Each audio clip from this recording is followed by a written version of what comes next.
Alors, bonjour à tous. Nous allons commencer très prochainement ce cours. J'attends de voir si les étudiants se connectent.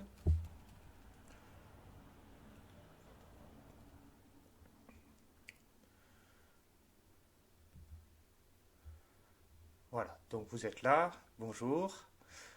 Écoutez, ce que je vous propose, c'est de commencer dès maintenant euh, avec la suite du cours d'histoire des faits économiques. Alors, souvenez-vous, nous étions en train de parler de la manière dont les civilisations progressent. Elles progressent avec les progrès de l'agriculture au départ, je veux dire à partir de la révolution néolithique, avec cette idée assez simple qui est que plus l'agriculture progresse, notamment en matière de productivité du travail, plus on va pouvoir dégager de la main-d'œuvre en dehors des activités nourricières et donc établir des villes. Hein. Donc une ville se caractérise par le fait que ceux qui y habitent ne travaillent pas la terre et donc ne produisent pas des biens alimentaires, mais produisent tout le reste, c'est-à-dire tout ce qui permet comment dire, de développer d'autres activités économiques que simplement s'alimenter. Alors, bien sûr, dans les campagnes, il n'y a pas que des agriculteurs, hein, il y a aussi d'autres choses qui peuvent se passer, mais ce qui est sûr, c'est que dans les villes, il n'y a pas d'agriculteurs, en tout cas, le cœur d'une ville n'est pas l'agriculture. Alors, nous avons ici une carte qui représente une civilisation de l'âge du bronze, qui est la civilisation mycénienne. Alors, il y a de très nombreuses civilisations de ce genre hein, dans le bassin méditerranéen. Euh, on a aussi ici donc une civilisation qui est caractérisée par une agriculture tout à fait spécifique qui est la bâti-brûlis, c'est-à-dire qu'on va euh, défricher tous les 20 ans une parcelle de forêt qu'on va brûler et on va cultiver ensuite le blé, hein, puisque c'est ça qui est cultivé le plus à cette époque, donc plutôt des céréales, sur la partie brûlée. Voilà, et parce que la partie brûlée est très productive. Alors c'est une agriculture qui n'est pas extrêmement efficace au niveau des rendements. Alors souvenez-vous, hein, il y a la question de la productivité du travail et la question des rendements qui doivent être distingués dans l'agriculture. La question des rendements détermine le pouvoir nourricier de la terre. Et bien sûr, le problème avec cette agriculture-là, c'est que certes, la parcelle qu'on cultive, elle est très rentable, mais il en faut 20 fois plus pour tourner hein, et laisser le temps à la forêt de se régénérer. Hein, donc finalement, on a besoin de vastes espaces pour changer les parcelles qui vont être défrichées et brûlées et donc cultivées. Alors, je vous ai dit ensuite que après l'âge du bronze, eh bien, on a l'âge du fer. Alors, je vous ai montré cette vidéo, on avait terminé le cours là-dessus. Et si je vous ai montré cette vidéo, c'est pour que vous compreniez que la technologie du fer, c'est une vraie rupture technologique. Hein, pour le bronze, il se fond dans un feu, un foyer normal. Le fer, il a besoin d'une température bien plus élevée pour être extrait d'abord du minerai, et puis ensuite pour être travaillé, hein, d'où l'importance d'avoir des forges, d'avoir des personnels extrêmement qualifiés et compétents qui ne font que ça, qui soient des spécialistes. Vous avez vu, puisqu'on a montré la vidéo de la fabrication d'un katana, vous avez vu que ça demande quand même beaucoup de travail, parce que justement, le fer est beaucoup plus difficile à travailler que le bronze et beaucoup plus difficile à extraire. Ça demande, vous voyez, vous vous souvenez, un four en briques qu'on va casser à chaque fois, donc il va falloir le refaire à chaque fois qu'on va chercher à extraire du fer. Donc vous voyez bien que tout ça nécessite beaucoup de main-d'œuvre et beaucoup de temps. Ce qui veut dire que la société doit être un peu plus évoluée, c'est-à-dire avoir une agriculture plus efficace pour pouvoir libérer toujours hein, de la main-d'œuvre pour pouvoir faire cela. Le fer a aussi une autre particularité, c'est que il est très efficace pour les outils et pour les armes. Hein. Donc on va avoir des sociétés qui vont, avec l'âge du fer, comment dire, réussir à être plus fortes d'un point de vue militaire.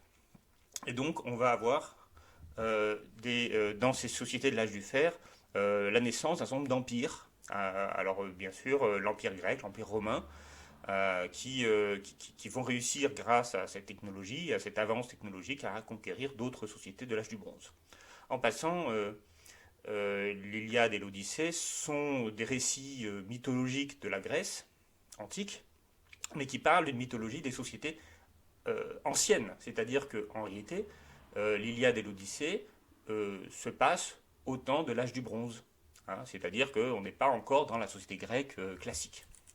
Alors, la Grèce, enfin, ces sociétés de l'âge du fer, vont du coup avoir un autre type d'agriculture, une agriculture plus performante, donc qui sera aussi organisée autour de cités, hein, qui sont en fait des formes de petits États déjà. Et cette agriculture, alors je ne l'ai pas marqué là, comment c'est possible? Excusez-moi. Voilà, ici, excusez-moi.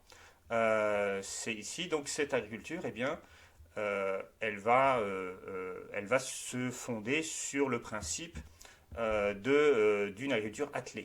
C'est-à-dire qu'on va avoir ici des animaux de trait, c'est-à-dire qu'on va mécaniser en quelque sorte, enfin mécaniser, animaliser, mais en réalité, il s'agit d'une force qui n'est pas la force humaine pour cultiver cette terre. Alors, ça veut dire aussi que cette fois-ci, on va plus faire du brûlis, donc on va avoir une même terre qu'on va cultiver régulièrement. Il va falloir qu'on la travaille un peu davantage, parce qu'elle ne va pas être aussi fertile que la terre brûlée. D'où l'importance d'avoir une arère déjà, c'est-à-dire un, un- un outil, parfois en bois, parfois en bronze, qui creuse la terre. Alors l'arère, on verra, c'est pas pareil, c'est pas tout à fait la même chose que la charrue, hein, mais ça a l'avantage de creuser un peu pour permettre de semer de semer, d'être plus efficace.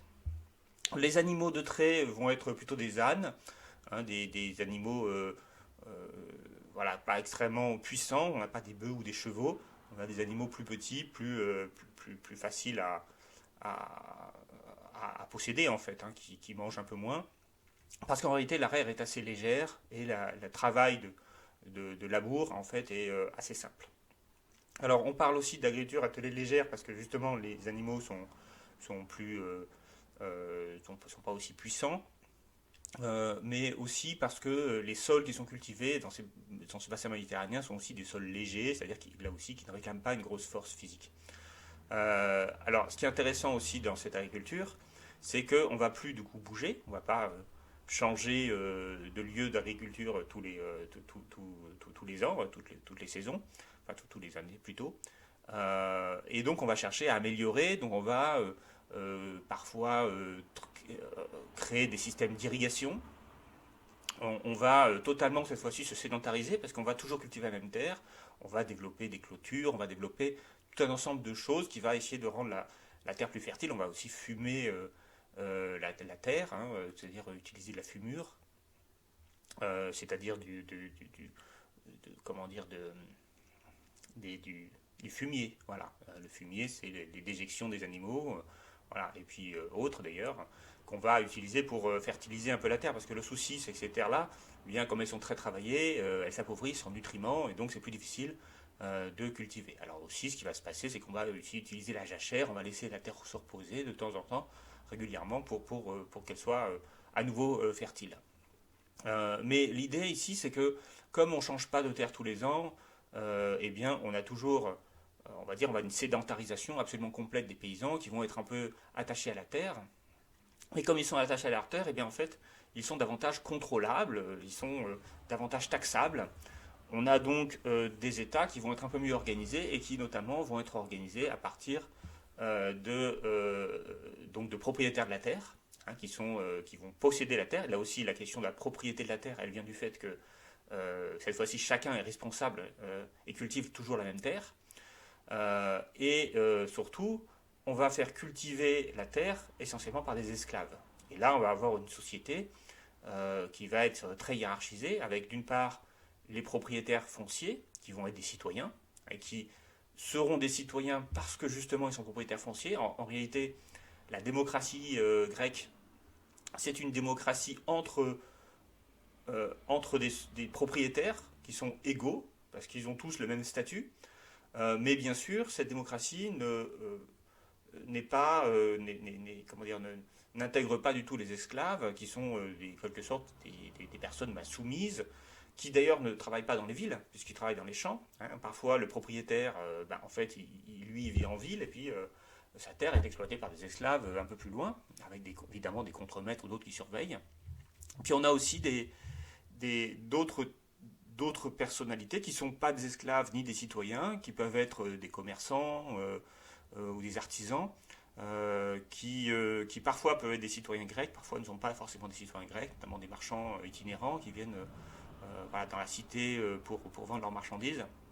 Donc on a en fait, vous voyez, un peu cette structuration sociale avec des propriétaires fonciers qui sont des dominants, la classe dominante, en réalité qui sont un peu des aristocrates finalement, hein, puisqu'ils possèdent des terres, hein, un peu comme les seigneurs au Moyen Âge possèdent des terres, des esclaves qui correspondent quand même à la majorité de la population. Hein, dans certaines sociétés grecques, on a 4 esclaves pour un homme libre, donc ça fait 80% hein, des gens.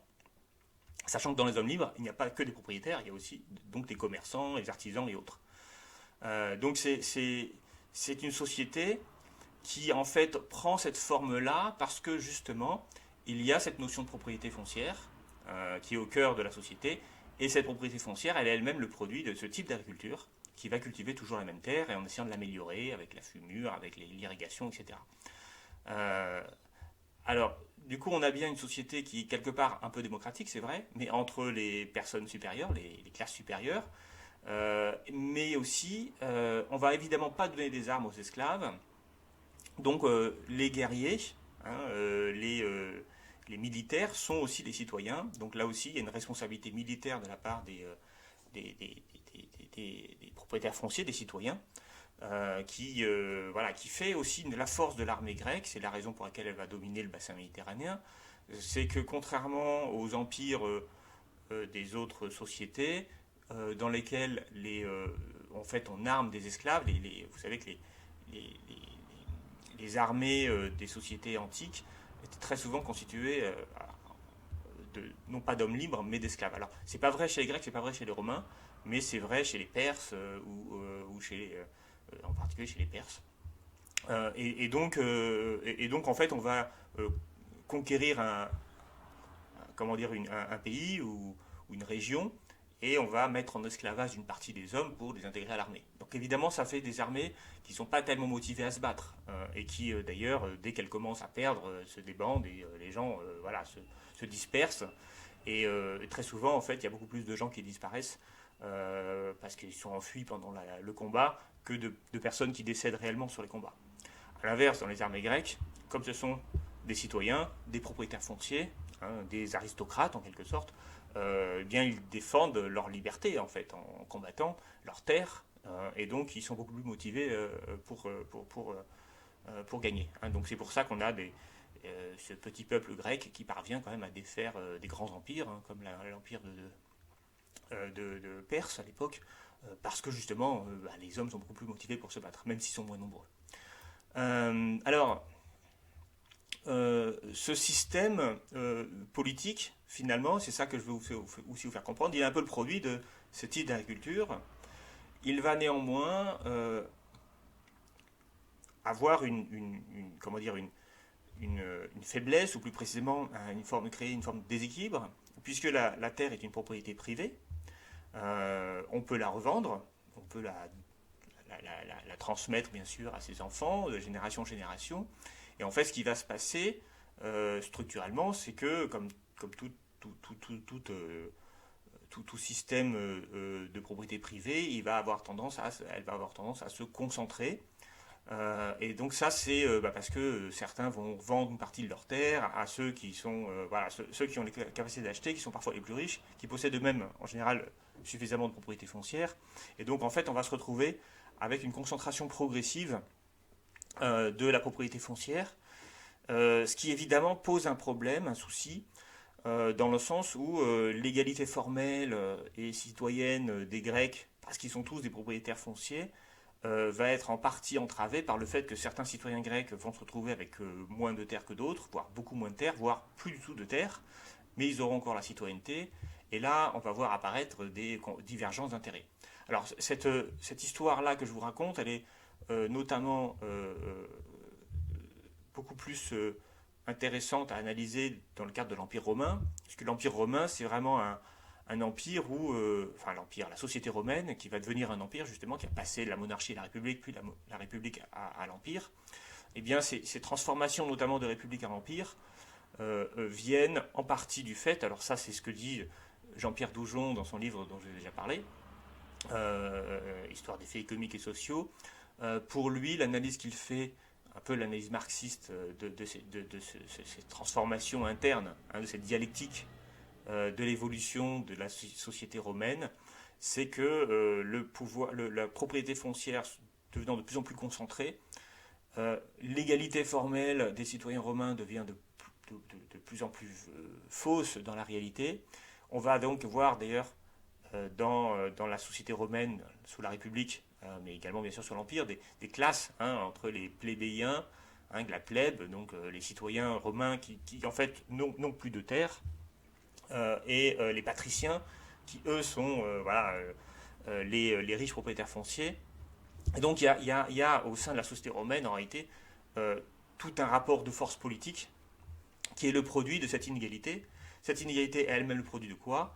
De cette propriété privée de la terre qui va se transmettre et qui va se concentrer. Et on va se retrouver avec des familles romaines qui vont posséder, il faut voir certaines propriétés foncières du temps de la République et encore plus de l'Empire qui sont immenses. Donc on a des gens qui possèdent des propriétés foncières dont on n'a même pas... Enfin, je crois que l'Afrique du Nord était possédée par une poignée de propriétaires. Toute la terre arabe de l'Afrique du Nord était possédée par une poignée de patriciens romains. Donc on avait comme ça Alors, une chose aussi qui va engendrer cela, c'est aussi le fait que ces grandes familles patriciennes extrêmement riches de l'Empire romain sont souvent à l'origine des conquêtes de l'Empire, puisqu'ils financent des armées, et ils vont du coup conquérir des terres entières et puis se les approprier, bien sûr, parce que c'est ça l'objectif. Donc alors d'après cette analyse de Jean-Pierre Doujon, et on va dire une analyse un peu marxiste, parce que j'ai dit que c'était un auteur marxiste, eh bien on avait donc cette dialectique sociale, une société au départ démocratique parce qu'on a des propriétaires égaux. Progressivement, il y a une concentration des propriétés, donc l'apparition de classes sociales, en fait, qui ne sont pas les mêmes, celles qui sont les grands propriétaires et puis celles qui n'ont plus du tout de terre, et ce qui va créer des tensions politiques qui vont être résolues finalement par la fin de la République à Rome, et par le début de l'Empire, c'est-à-dire finalement la fin de l'idéal un peu démocratique. Je ne sais plus ce que Oui, alors on verra après pour d'autres choses à dire sur la société romaine tout à l'heure. On va continuer sur l'agriculture et ses conséquences.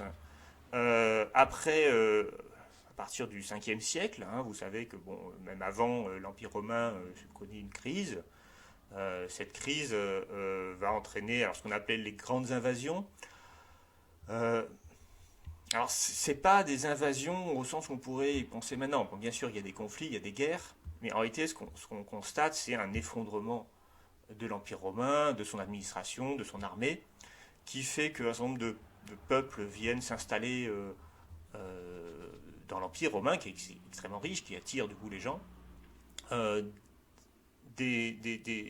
La désorganisation profonde de la société romaine fait qu'elle va se reconstruire à partir de fiefs, c'est-à-dire à partir de territoires, de petits territoires, qui vont être contrôlés par une armée locale.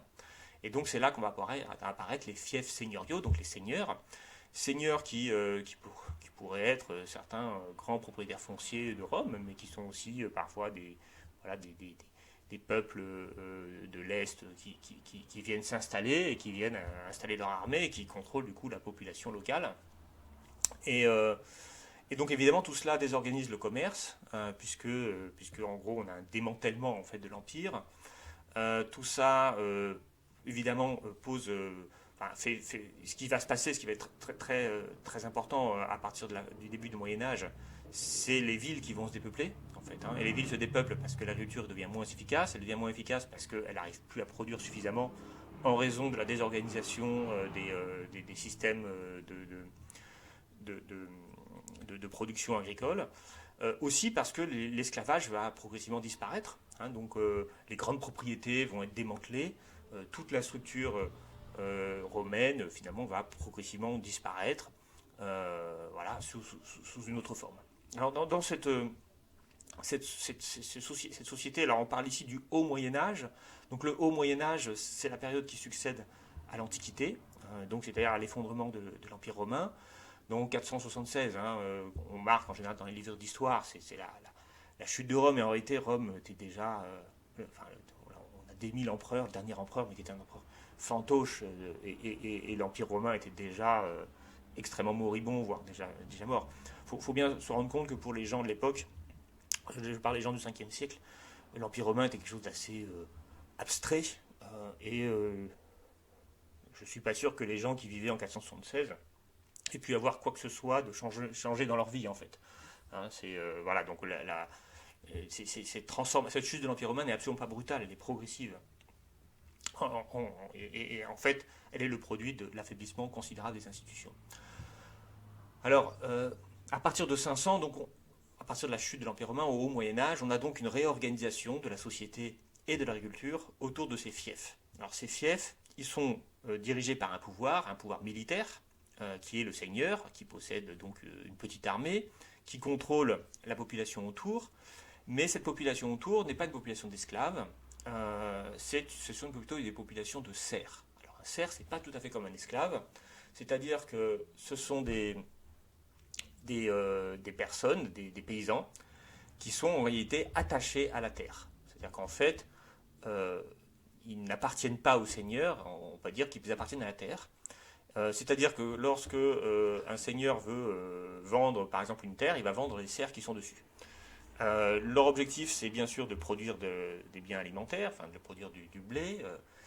Cette production de blé, eh bien, elle est une partie de cette production de blé, elle est récoltée, enfin, elle est à destination du seigneur. Alors, notamment après l'an 1000, on a cet impôt extrêmement connu du Moyen Âge qui est la taille, hein, donc une partie des récoltes est prélevée par le seigneur, qui du coup l'utilise pour financer son armée, bien sûr, enfin, nourrir son armée, et protéger de fait les paysans, parce que il y a évidemment une période de trouble où les paysans, les serfs ont besoin de protection militaire, parce que même ne peuvent pas vraiment se défendre.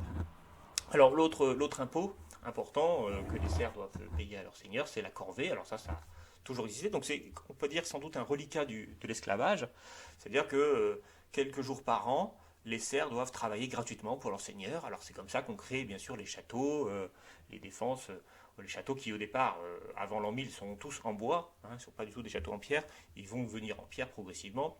Qu'est-ce que c'est qu'un château? C'est une forteresse, voilà, qui permet à l'armée de se défendre face aux invasions.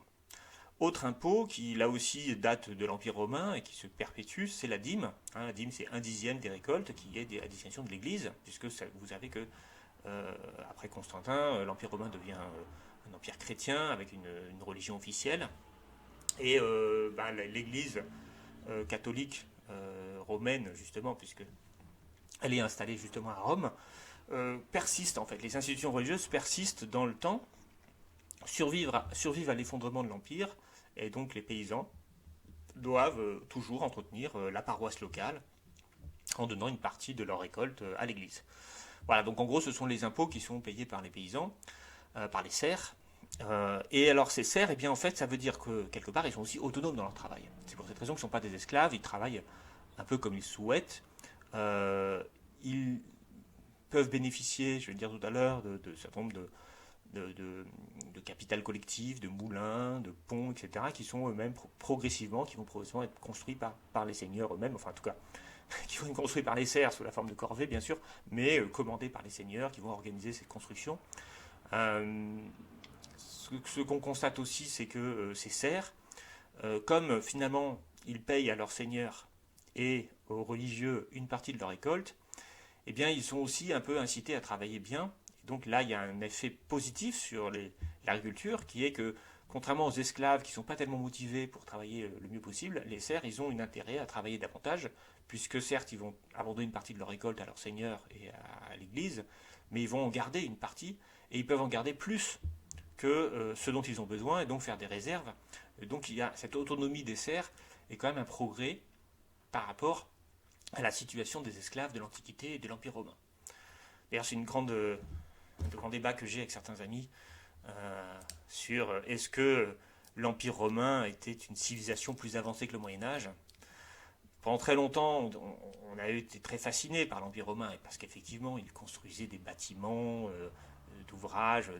Si vous allez un jour voir le pont du Gard, vous verrez à quel point c'est impressionnant. L'aqueduc, construit pour alimenter en eau une ville du Gard, j'ai oublié laquelle d'ailleurs, et qui allait chercher l'eau très très loin dans les montagnes. Bon, tout ça, enfin, puis sans parler des Colisées, voilà, tout un ensemble de choses qui ont été produites par les Romains qui sont absolument incroyables. Mais il faut bien comprendre que tout cela, on parle de villes, on parle des riches romains. La situation des esclaves romains est absolument horrible, quoi. Et quelque part, ce qui va se passer, et la richesse, l'opulence des villes romaines venait de la capacité de ces villes à prélever sur les campagnes. Et en fait, ce qui va se passer avec le Moyen Âge, c'est une forme de retournement. C'est-à-dire que les campagnes s'enrichissent et les villes s'appauvrissent. D'où le fait qu'elles disparaissent. Alors évidemment, on peut considérer que c'est un recul civilisationnel, et sans doute que ça en est en partie, mais ce recul civilisationnel, finalement, il entraîne un petit mieux, sans doute un léger mieux pour la majorité de la population. Hein, donc voilà, donc c'est aussi pour voir un peu les choses différemment. Bon, alors, ce que je vous dis, il y a évidemment un débat, parce que évidemment, il y a aussi des pertes technologiques importantes. Il y a aussi une perte de la capacité à lire et écrire, parce que les citoyens romains écrivaient, ils savaient lire et écrire, hein, beaucoup en tout cas d'entre eux, et puis bon, l'alphabétisation disparaît avec la disparition des villes en fait. Mais là aussi, pas sûr que la plupart des esclaves qui travaillaient dans les champs sous l'Empire romain savaient eux lire et écrire.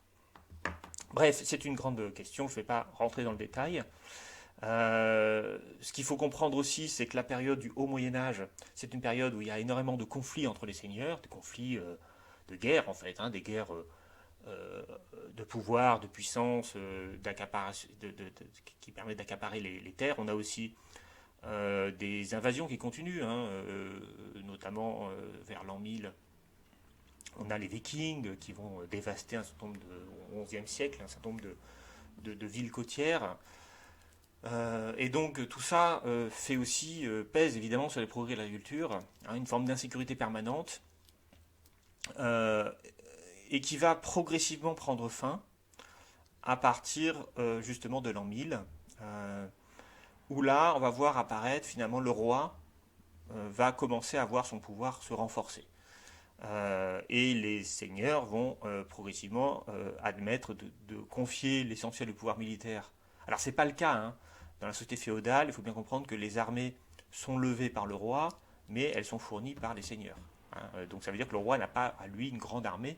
Le domaine royal d'ailleurs est assez faible, mais quand il veut faire la guerre, par exemple aux Anglais ou à je ne sais qui, eh bien il demande au seigneur de venir l'aider voilà, au nom du principe féodal qui est que on est le féal, hein, on est de son seigneur. Hein, donc les serfs ils doivent obéissance au seigneur, le seigneur il doit obéissance au roi. Voilà, donc la société est quand même assez hiérarchisée. Puis tout le monde doit obéissance à Dieu d'ailleurs, hein, parce que la religion est aussi très présente. Et la religion va aussi avoir un effet positif sur progressivement la disparition enfin, la, la perte progressive des conflits, en fait, la diminution progressive des conflits. Parce que alors, après, on pourra de moins en moins se battre, pas le dimanche, pas pendant carême, pas pendant. Ouais, donc, au bout d'un moment, ça devient plus compliqué de faire des guerres. Alors, cette période de 1000 à 1300, c'est une période de pacification globale. Voilà. Alors, je vous parle ici de la France, hein, ou plus précisément, parce que la France n'existe pas vraiment à l'époque, on parle plutôt de royaume franc, mais du territoire actuellement de la France, hein, de ce qui se passe sur ce territoire. Bien sûr, c'est vrai aussi d'autres territoires européens à l'époque. Alors, le renforcement du pouvoir royal va donc entraîner donc la pacification et de la société.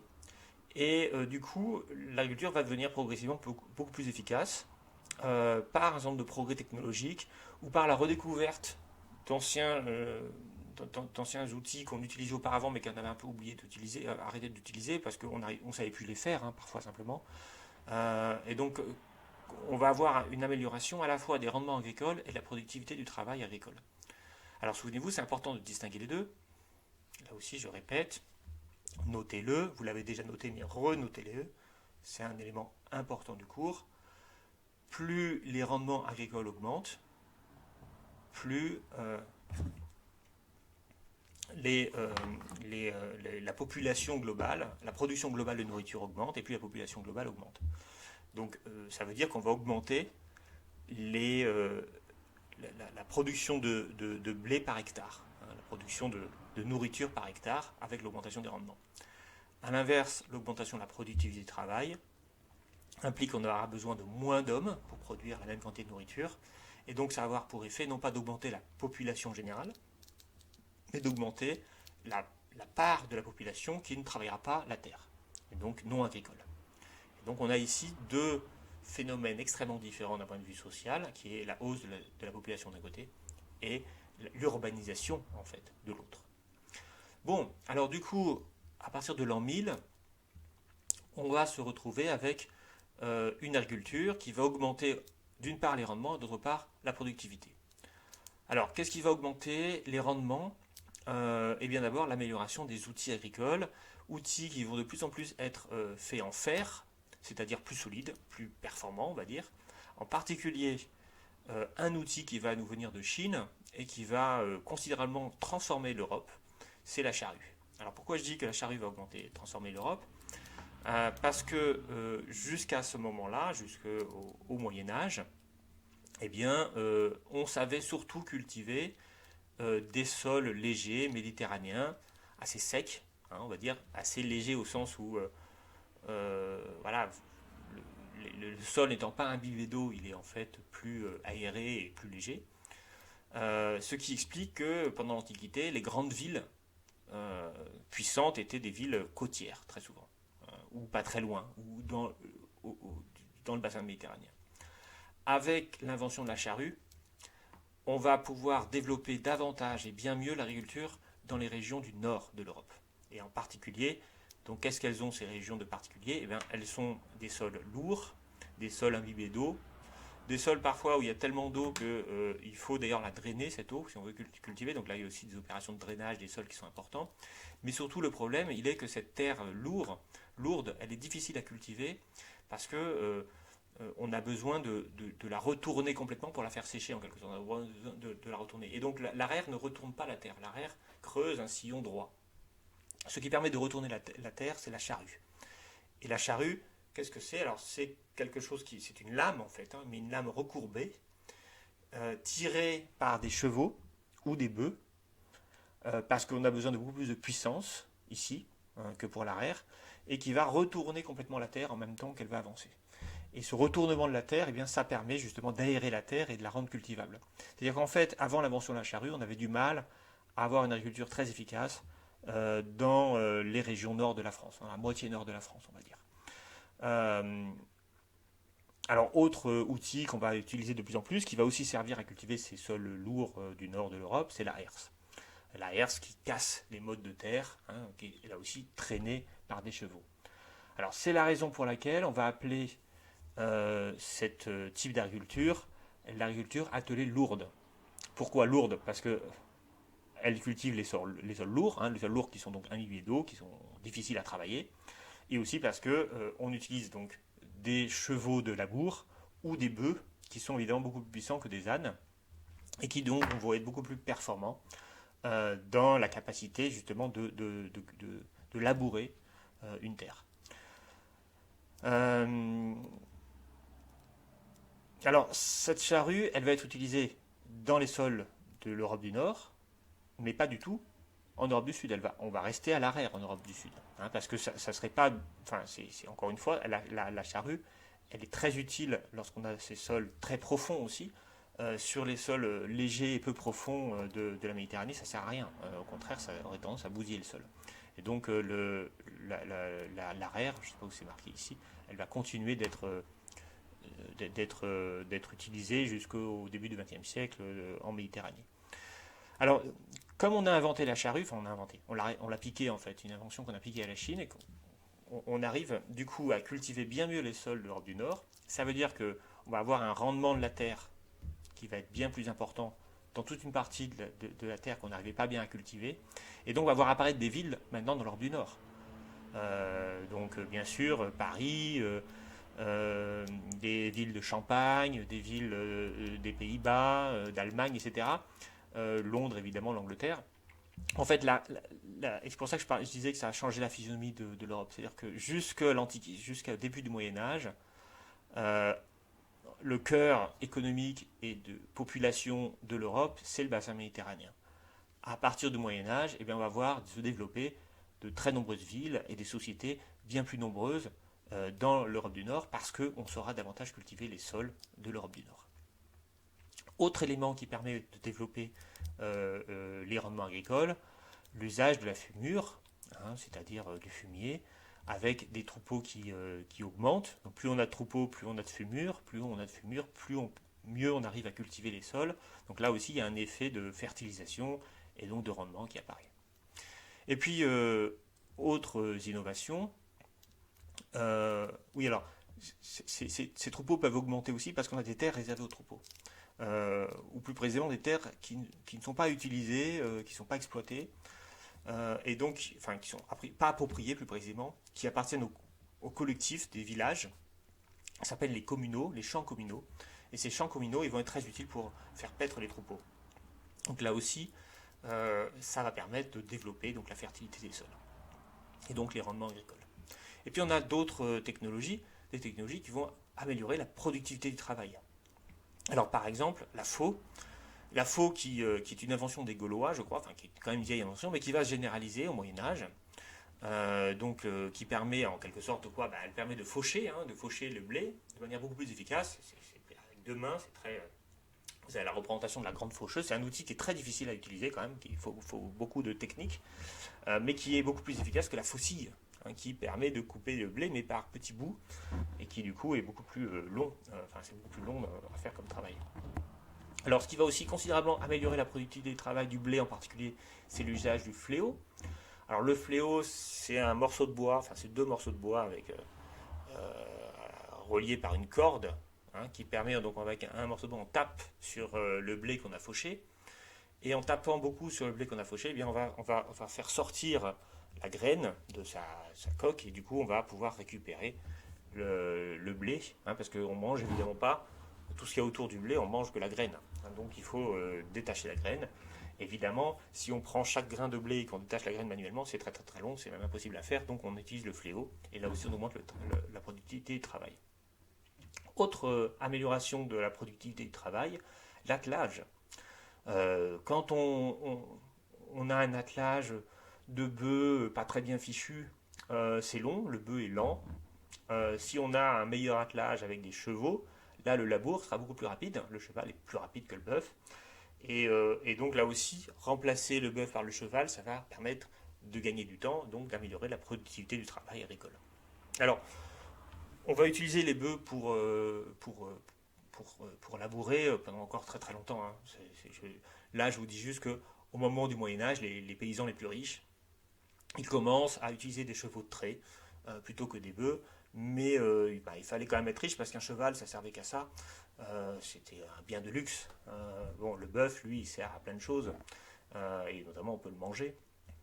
Voilà, donc il n'y a pas toujours tous les paysans n'utilisent pas des chevaux de labour. Autre élément qui va améliorer la vie quotidienne des gens, c'est le fait que les seigneurs vont se mettre à investir dans le domaine, hein, qu'ils contrôlent. Ils vont développer les terres arables, c'est-à-dire qu'ils vont assécher des marais, défricher des forêts, etc. Ils vont construire des fours collectifs, des moulins, des ponts, etc., des pressoirs pour presser le raisin pour faire du vin. Donc il y a tout un ensemble comme ça de biens communs qui sont construits, financés par le seigneur et qui vont être utilisés par les serfs ou par les paysans et qui va enrichir le bien commun. Alors pendant cette période, donc ici on est au Moyen-Âge, moyen Moyen-Âge, et puis on était au Haut Moyen-Âge, maintenant on est à l'âge d'or du Moyen-Âge, entre l'an 1000 et l'an 1300.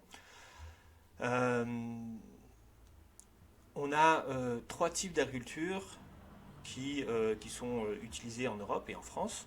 On va plutôt parler d'ailleurs de la France, plutôt même de l'Europe de l'Ouest, parce que j'avoue que je ne connais pas du tout ce qui se passait en Europe de l'Est, hein, c'est encore un monde très très différent. Donc ça dépend des sols en fait et du climat. Tout d'abord, on a ce qu'on appelle l'assolement triennal. Alors l'assolement triennal, qui dit assolement, dit rotation des cultures. Un assolement, c'est un usage différencié de la terre en fonction des années. L'idée de la sementerie triennale, c'est qu'on a un cycle de 3 ans, c'est ça que ça veut dire, dans lesquels on va cultiver différentes plantes sur les terres, de manière à éviter qu'elles se dégradent trop en fertilité. Alors, le principe de la sementerie triennale, c'est dans les terres d'Europe du Nord, hein, on va dire même pas au nord de la Loire, au nord de Lyon, j'ai envie de dire. Hein, voilà, quand on commence à être dans des régions plus humides et plus froides, on va donc pratiquer ce type d'agriculture, d'assolement triennal, avec une rotation qui est la suivante. Du blé la première année, donc ce qu'on appelle une céréale riche, donc d'hiver. Alors pourquoi d'hiver? Parce que on sème à la Toussaint. Le blé, je parle du blé là, le blé reste tout l'hiver dans le sol. Il commence à faire des pousses en fait à l'automne, mais après évidemment il y a l'hiver, donc il s'arrête. Et puis il pousse vraiment au printemps et il est moissonné en juillet. Hein, donc ça c'est le cycle, on va dire, du blé. Mais on ne peut pas cultiver du blé tout le temps sur la même terre, donc il faut que l'année d'après, qu'on fasse autre chose.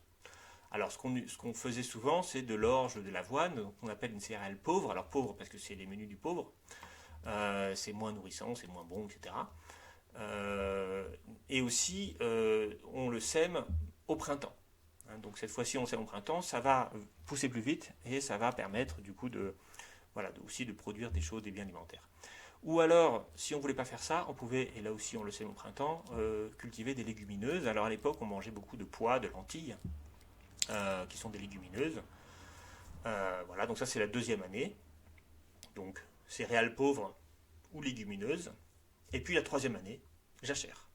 1 an de repos pour la terre. Donc on avait en fait, en Europe du Nord, un tiers des terres qui n'étaient pas cultivées, qui étaient en jachère, qui se reposaient, et qu'on allait cultiver l'année d'après.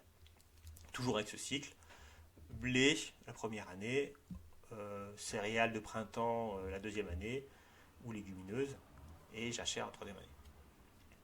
Alors dans ces sols lourds, je l'ai dit tout à l'heure, on utilise la charrue, voilà, parce que c'est l'outil adéquat pour les cultiver. Et puis on a un système d'organisation des champs qu'on appelle des champs ouverts ou open field. Alors qu'est-ce que ça veut dire? Ça veut dire qu'en fait, les paysans font les moissons très souvent ensemble. Donc en fait, ils exploitent, évidemment, ils ont une terre qu'ils vont exploiter, qui très souvent ne leur appartient pas, ça appartient aux seigneurs, donc voilà, ils exploitent, mais ils vont parfois exploiter collectivement les terres en s'aidant les uns les autres. Et donc on a des champs qui ne sont pas clôturés dans ce cadre-là. Donc les gens passent sur les champs des uns et des autres et parfois s'entraident et moissonnent en même temps.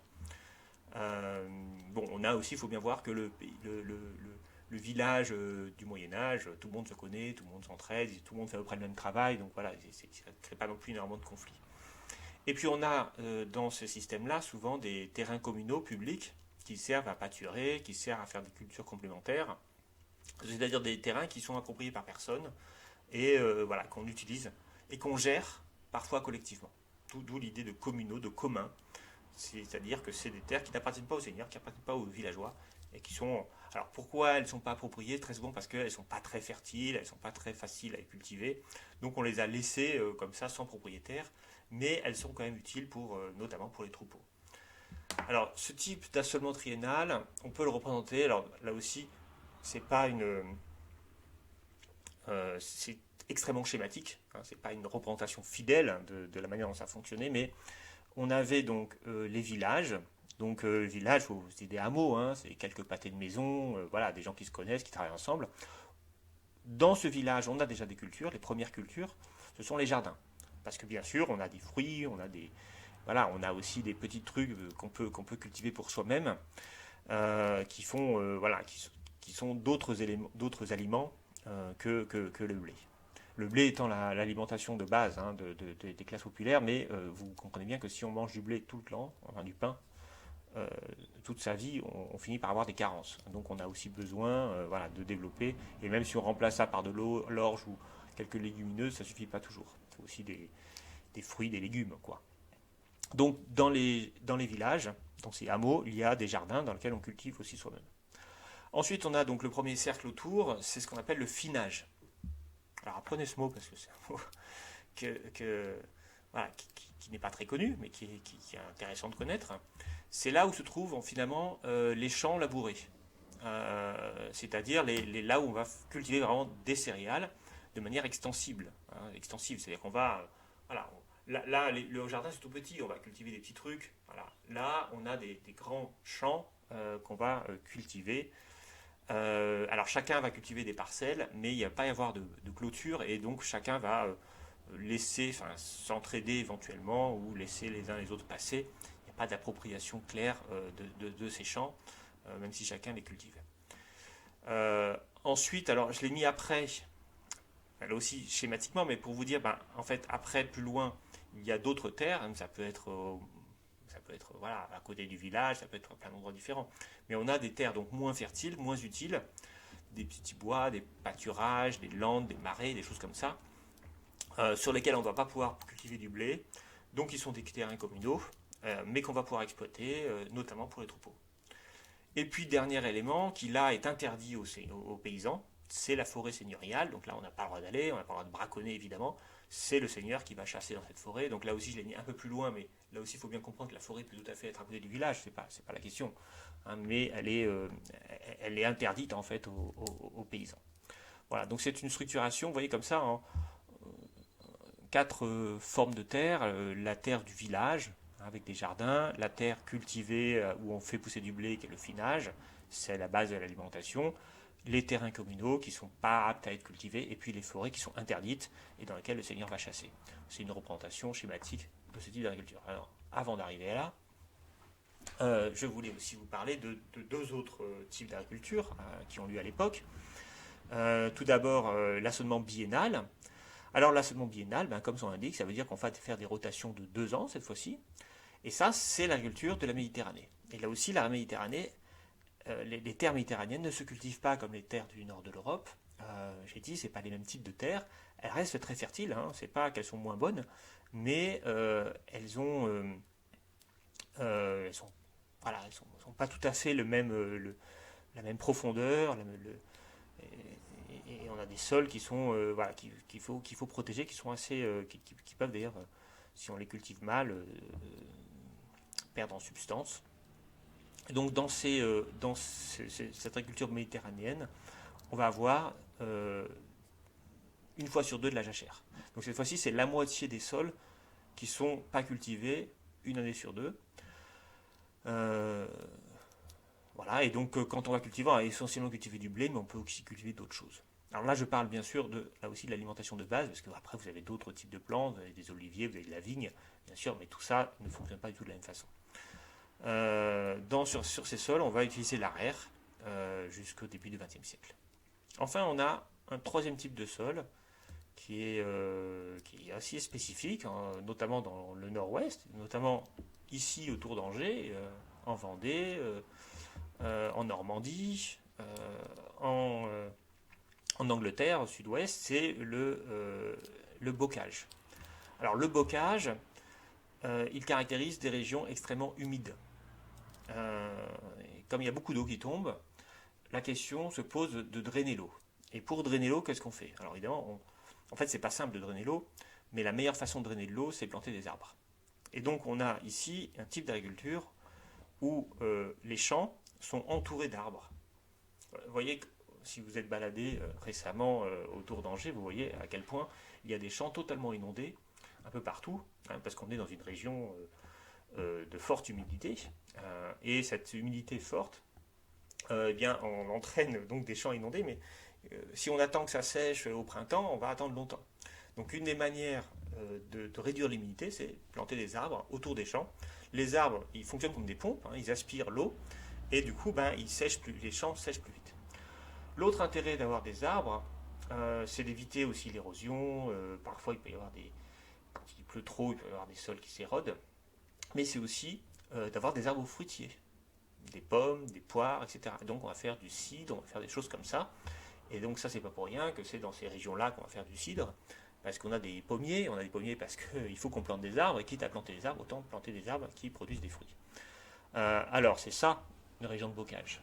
Alors, avec l'agriculture moderne, mécanisée, on a parfois supprimé des haies, pour agrandir les champs, pour cultiver avec des tracteurs, mais on s'est rendu compte que ces haies, en fait, étaient très utiles, que ça stabilisait l'écosystème, ça a entraîné des systèmes, enfin, comment dire, ça a amélioré en fait la fertilité des sols, et puis ça produisait aussi, ça permettait d'assécher, hein, enfin de drainer le surcroît d'eau. Donc aujourd'hui, on essaye de revenir aussi à des systèmes de bocage, vous voyez. Donc voilà, un panorama de bocage, c'est ça. Euh, voilà. Bon, bah évidemment, c'est pour ça qu'on a de la pomme dans ces régions du nord-ouest et du cidre, hein. C'est une boisson traditionnelle parce que bon, évidemment, on ne cultive pas beaucoup de vignes, mais on cultive donc des pommes et voilà, et on en fait des choses après. Et les pommes, ça pourrit, donc autant faire du cidre. Alors, dans cette période du Moyen Âge, eh bien, on a un essor agricole très important. En fait, cette période de l'an 1000 à l'an 1300, c'est vraiment une période comment dire, c'est une période assez opulente, assez pacifique, et qui entraîne d'importants progrès, euh, d'importants progrès sociaux et politiques. Alors, il y a aussi une autre raison pour laquelle on a d'importants progrès dans l'agriculture, c'est que cette période-là est aussi caractérisée par un réchauffement climatique. Alors, ce réchauffement n'est pas global, hein. Il apparaît qu'il est plutôt autour de l'Europe de l'Ouest, ou en tout cas de l'hémisphère nord, mais clairement, quand on a fait des études, on a pu mesurer le fait qu'il y a eu une période de réchauffement qui a amélioré les cultures. D'ailleurs, c'est la raison pour laquelle les Vikings, pendant cette période-là aussi, ont colonisé le Groenland. Il y a eu des colonies vikings au Groenland, on a même eu des colonies vikings en Amérique du Nord, qui ont continué. Enfin, d'après ce qu'on a compris, mais elles ne sont pas restées très longtemps. Celles du Groenland sont restées plus longtemps, et Groenland, ça veut dire, en anglais, c'est Greenland, c'est la terre verte. Alors, il n'y avait pas d'arbres, mais il y avait, il faisait suffisamment chaud à l'époque pour qu'on ait des petites colonies et qu'on cultive des trucs. Et puis ensuite, il y a eu le mini-âge glaciaire, hein, la Renaissance, voilà, qui a entraîné un refroidissement là aussi en Europe, et là qui a entraîné d'autres problèmes. Donc, première chose qui explique l'essor agricole important, c'est cet optimum climatique médiéval. Deuxième chose, j'en ai déjà parlé tout à l'heure, je me répète, le renforcement du pouvoir royal, qui limite les guerres internes, les guerres seigneuriales. Et puis, en fait, du coup, les seigneurs vont arrêter de se faire la guerre. Alors évidemment, le problème des seigneurs, c'est que leur raison d'être, c'est de faire la guerre, hein. C'est pour ça d'ailleurs qu'ils chassent, et que voilà, ce sont des militaires à la base. Et du coup, au Moyen Âge, ce qu'on fait aussi, c'est qu'on va faire la guerre ailleurs. Et ça, c'est une très bonne idée pour les Européens. Moins bonne idée pour ceux qui vivent au Proche-Orient, puisque c'est là qu'on va faire les croisades. Et les croisades, ben, c'est une forme d'exportation de la guerre, hein, à l'étranger. Mais comme c'est à l'étranger, eh ben, ce n'est plus en Europe. Et donc ça permet à l'Europe d'être un peu plus pacifique. Euh, le fait qu'on a augmenté les rendements et la productivité agricole va augmenter la population et va augmenter l'urbanisation, hein, avec l'augmentation des rendements et l'augmentation de la productivité de travail. Et donc on va se retrouver avec davantage d'artisans, un développement de la métallurgie, et puis tout d'un coup on va avoir un développement extrêmement fort pendant ces périodes-là de l'architecture, des châteaux qui vont devenir des châteaux en pierre. Alors au départ dans des buts militaires, et puis progressivement dans des buts beaucoup plus de prestige. Alors pensez au château d'Angers. Le château d'Angers, il est construit au XIIIe siècle, hein, donc en plein dans cette période-là. C'est une forteresse. Voilà, bien sûr, c'est au départ une architecture militaire. C'est produit, d'ailleurs, c'est construit pour contrer les invasions bretonnes, hein, puisque la France est en guerre avec la Bretagne. Bretagne n'a pas encore l'intégration de la Bretagne dans le royaume de France. Et donc, voilà. Et la même chose, d'ailleurs, il y a des châteaux qui sont construits du côté breton. Hein, donc, on a, si vous baladez un peu d'Angers, si vous remontez vers le nord, en Mayenne ou en Ille-et-Vilaine, vous verrez des châteaux des deux côtés, hein. La Mayenne, c'est un peu les marches de Bretagne. C'est voilà, entre la France et la Bretagne. Et vous avez, par exemple, à Vitré, si vous allez à Vitré, vous verrez un château qui est un petit bijou qui ressemble beaucoup au château d'Angers, hein, mais qui est du côté breton pour le coup, et qui, voilà, qui est aussi une forteresse. Vitré est une magnifique ville que je vous invite à aller visiter un jour, si vous pouvez, c'est pas très loin d'ici. Et donc en fait, on a toute un cheptel de forteresses, voilà, qui marquaient la frontière entre la Bretagne et la France. Bon, le château d'Angers, il a d'ailleurs jamais été pris, hein, voilà, c'est une forteresse tellement imposante que, voilà, bon, après la guerre n'a pas duré extrêmement longtemps, mais voilà, donc c'est pour vous dire que on est capable à ce moment-là de développer, d'être suffisamment riche pour nourrir des milliers de personnes, pour construire en quelques dizaines d'années. Enfin, ça a été assez rapide la construction du château d'Angers quand on voit la taille que c'est. Bon, je ne sais pas si on arriverait aujourd'hui à mettre autant de comment dire, de main d'œuvre pour fabriquer quelque chose d'aussi imposant en aussi peu de temps. Euh, en plus, à Angers même, au même moment se construit la cathédrale d'Angers, parce qu'elle aussi, elle date du XIIIe siècle. Donc vous voyez le nombre de personnes qu'il a fallu mettre, puis je ne parle même pas des églises et tout ça. Donc il devait y avoir à Angers même, dans cette période du XIIIe siècle, donc 1200, 1300, énormément d'ouvriers qui fabriquaient des maisons, des châteaux, des églises, et la cathédrale d'Angers. Et donc voilà, donc on avait une agriculture qui était suffisamment efficace pour nourrir tous ces gens. D'ailleurs, on voit bien que l'urbanisation progresse, puisqu'à la fin du XIIIe siècle, donc en 13e siècle, en 1300, c'est ça, on a près de 20% de la population européenne qui est urbanisée. Hein, donc c'est considérable, enfin, je veux dire, c'est un taux d'urbanisation extrêmement important, avec une ville comme Paris qui compte 200 000 habitants. Évidemment, aujourd'hui, de Paris à 2 millions d'habitants. Mais, voilà. Mais à l'époque, c'est extrêmement important. Ça veut dire quand même que vous avez une agriculture qui est suffisamment efficace pour nourrir 200 000 personnes, hein, en exploitant les terres autour. Évidemment, c'est pas. Enfin, vous voyez bien que les coûts de transport sont tels qu'on n'allait pas récupérer du blé de Provence pour nourrir Paris. Hein, c'était le blé local en fait. Donc ça veut dire quand même une agriculture dans le bassin parisien qui était suffisamment efficace pour entretenir une ville de 100 000 habitants.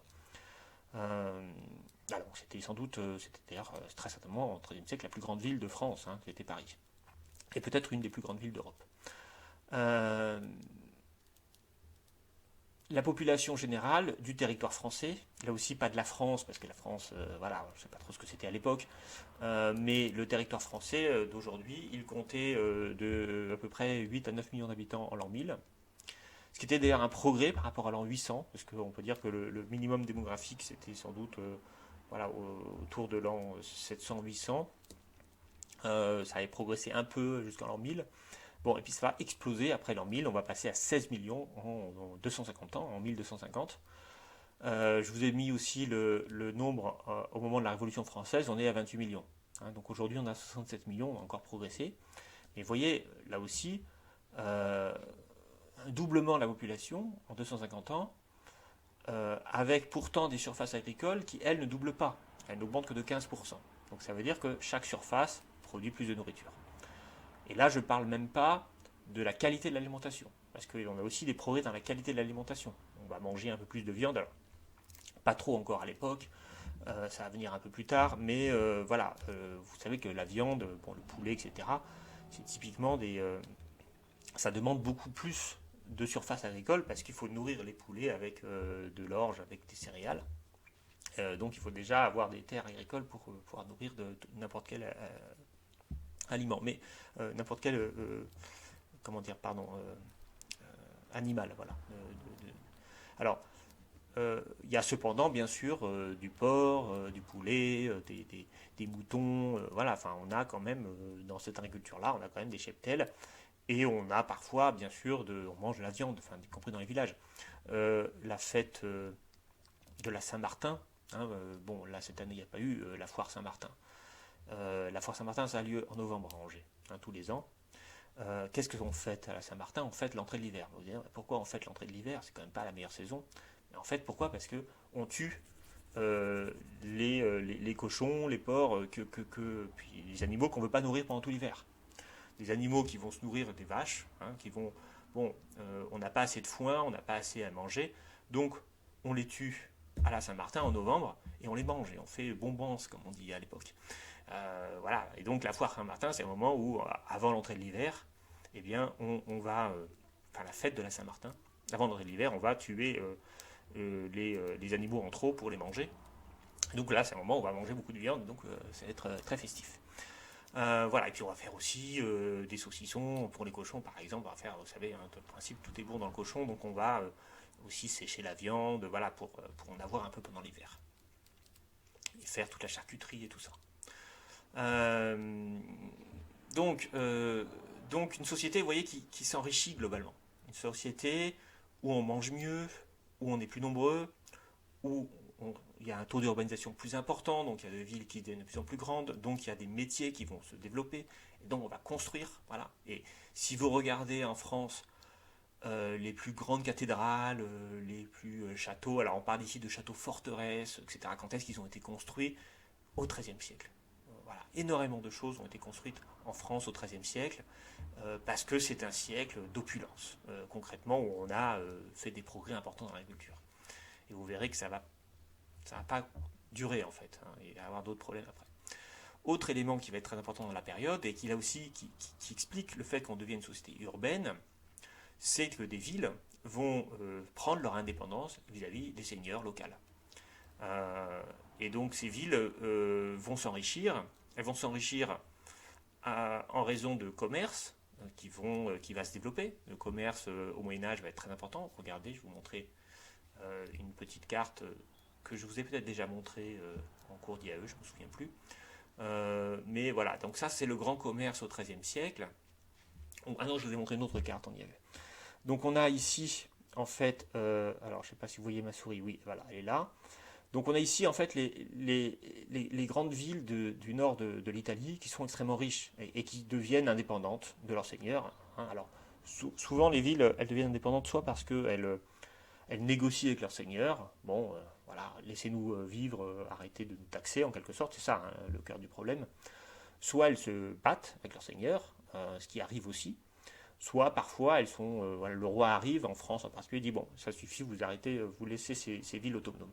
Alors quand elles sont autonomes, elles construisent une propre armée, un gouvernement local, donc on a des corporations qui vont, des maîtres de corporations qui vont euh, constituer une oligarchie politique et qui vont s'entendre. Alors en fait, c'est les Doges, hein, qui vont être élus par les représentants des différents commerçants, différents euh, artisans. Du coup, ces villes, notamment au nord de l'Italie, en fait, vous voyez, elles sont très bien situées géographiquement. Alors, je ne sais pas si on voit ma souris.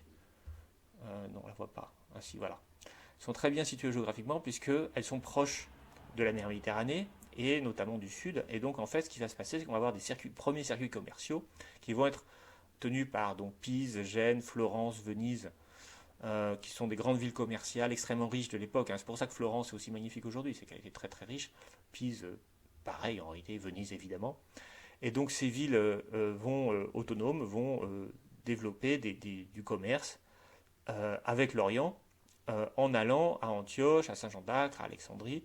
Et là, on a bien sûr ce qui est produit localement, la pierre d'Alain, etc. Mais aussi, on a les soieries, les épices qui viennent d'Inde et de Chine, hein, et qui sont transportées arrivent dans le golfe Persique, voire ici en mer Rouge, et ensuite sont transportées par des caravanes. Et voilà, donc les marchands vénitiens, les marchands d'Italie du Nord, qui ne sont pas tous vénitiens, ils vont acheter ici et puis ils vont voilà, revendre après dans toute l'Europe, hein, ces marchandises. Et vous voyez, l'un des caractéristiques de l'Europe du XIIIe siècle, c'est le développement de toutes ces villes-là, au nord de l'Europe, qui sont elles aussi extrêmement riches, et qui vont développer des foires. Alors vous voyez ici on a les foires de Champagne, qui en fait sont, vous voyez on a des commerces, enfin la ligue hanséatique ici, hein, c'est-à-dire que des commerçants vont s'entendre dans la mer Baltique. On a toute une organisation de villes et de commerçants entre eux qui va, voilà, dans lesquels on va avoir des circuits commerciaux et même des banques qui vont apparaître, j'en reparlerai. On a, voilà. Puis on a ici, voilà, les ressources, hein, voilà, qui sont exportées ou qui intéressent les marchands. Bien sûr, on a aussi des marchands qui vont faire du cabotage sur les côtes de l'Atlantique, mais finalement, Au Moyen Âge, on n'est pas encore des grands navigateurs, on préfère rester en Méditerranée. Voilà, et donc on a beaucoup de commerce terrestre ici entre l'Italie du Nord et le nord de l'Europe. Vous voyez que du coup, ça veut dire que la partie ouest, hein, l'Espagne, les péninsules ibériques, etc., est moins au cœur des trafics commerciaux. Donc voilà, un peu moins riche, on va dire, que cette partie-là nord. Euh, les Flandres aussi, hein, sont très riches.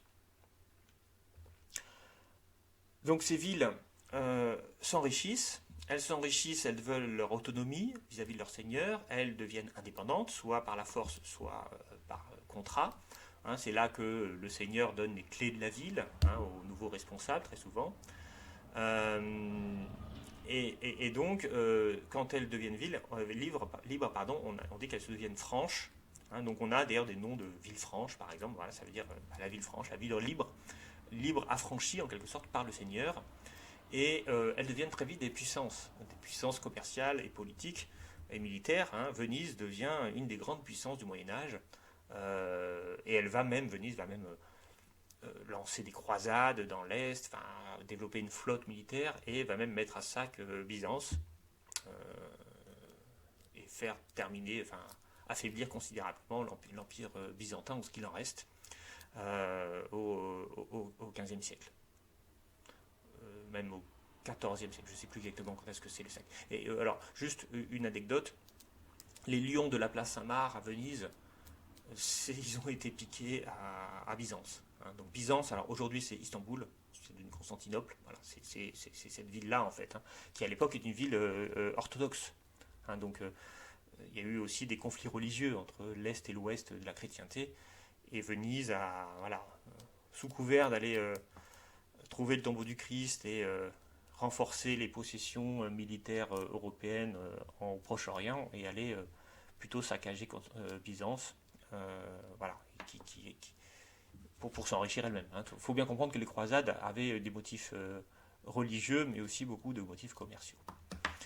Voilà, donc une période euh, extrêmement assez opulente dans le Moyen Âge, une forte augmentation de la population européenne de l'Ouest, là aussi on parle de l'Europe de l'Ouest, liée à la pacification de l'Europe, liée à l'optimum climatique médiéval, liée à l'amélioration des techniques agricoles, liée aussi au développement du commerce. Hein, tout ça est lié, hein, parce que le commerce enrichit les gens et l'enrichissement des gens suscite le commerce.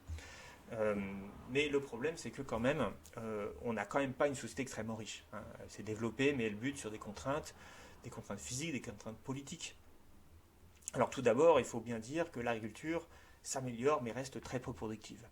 Les sols sont pauvres, ils sont surexploités, on n'a pas d'engrais, donc on a des rendements de la terre qui sont 10 fois plus faibles à l'époque qu'aujourd'hui.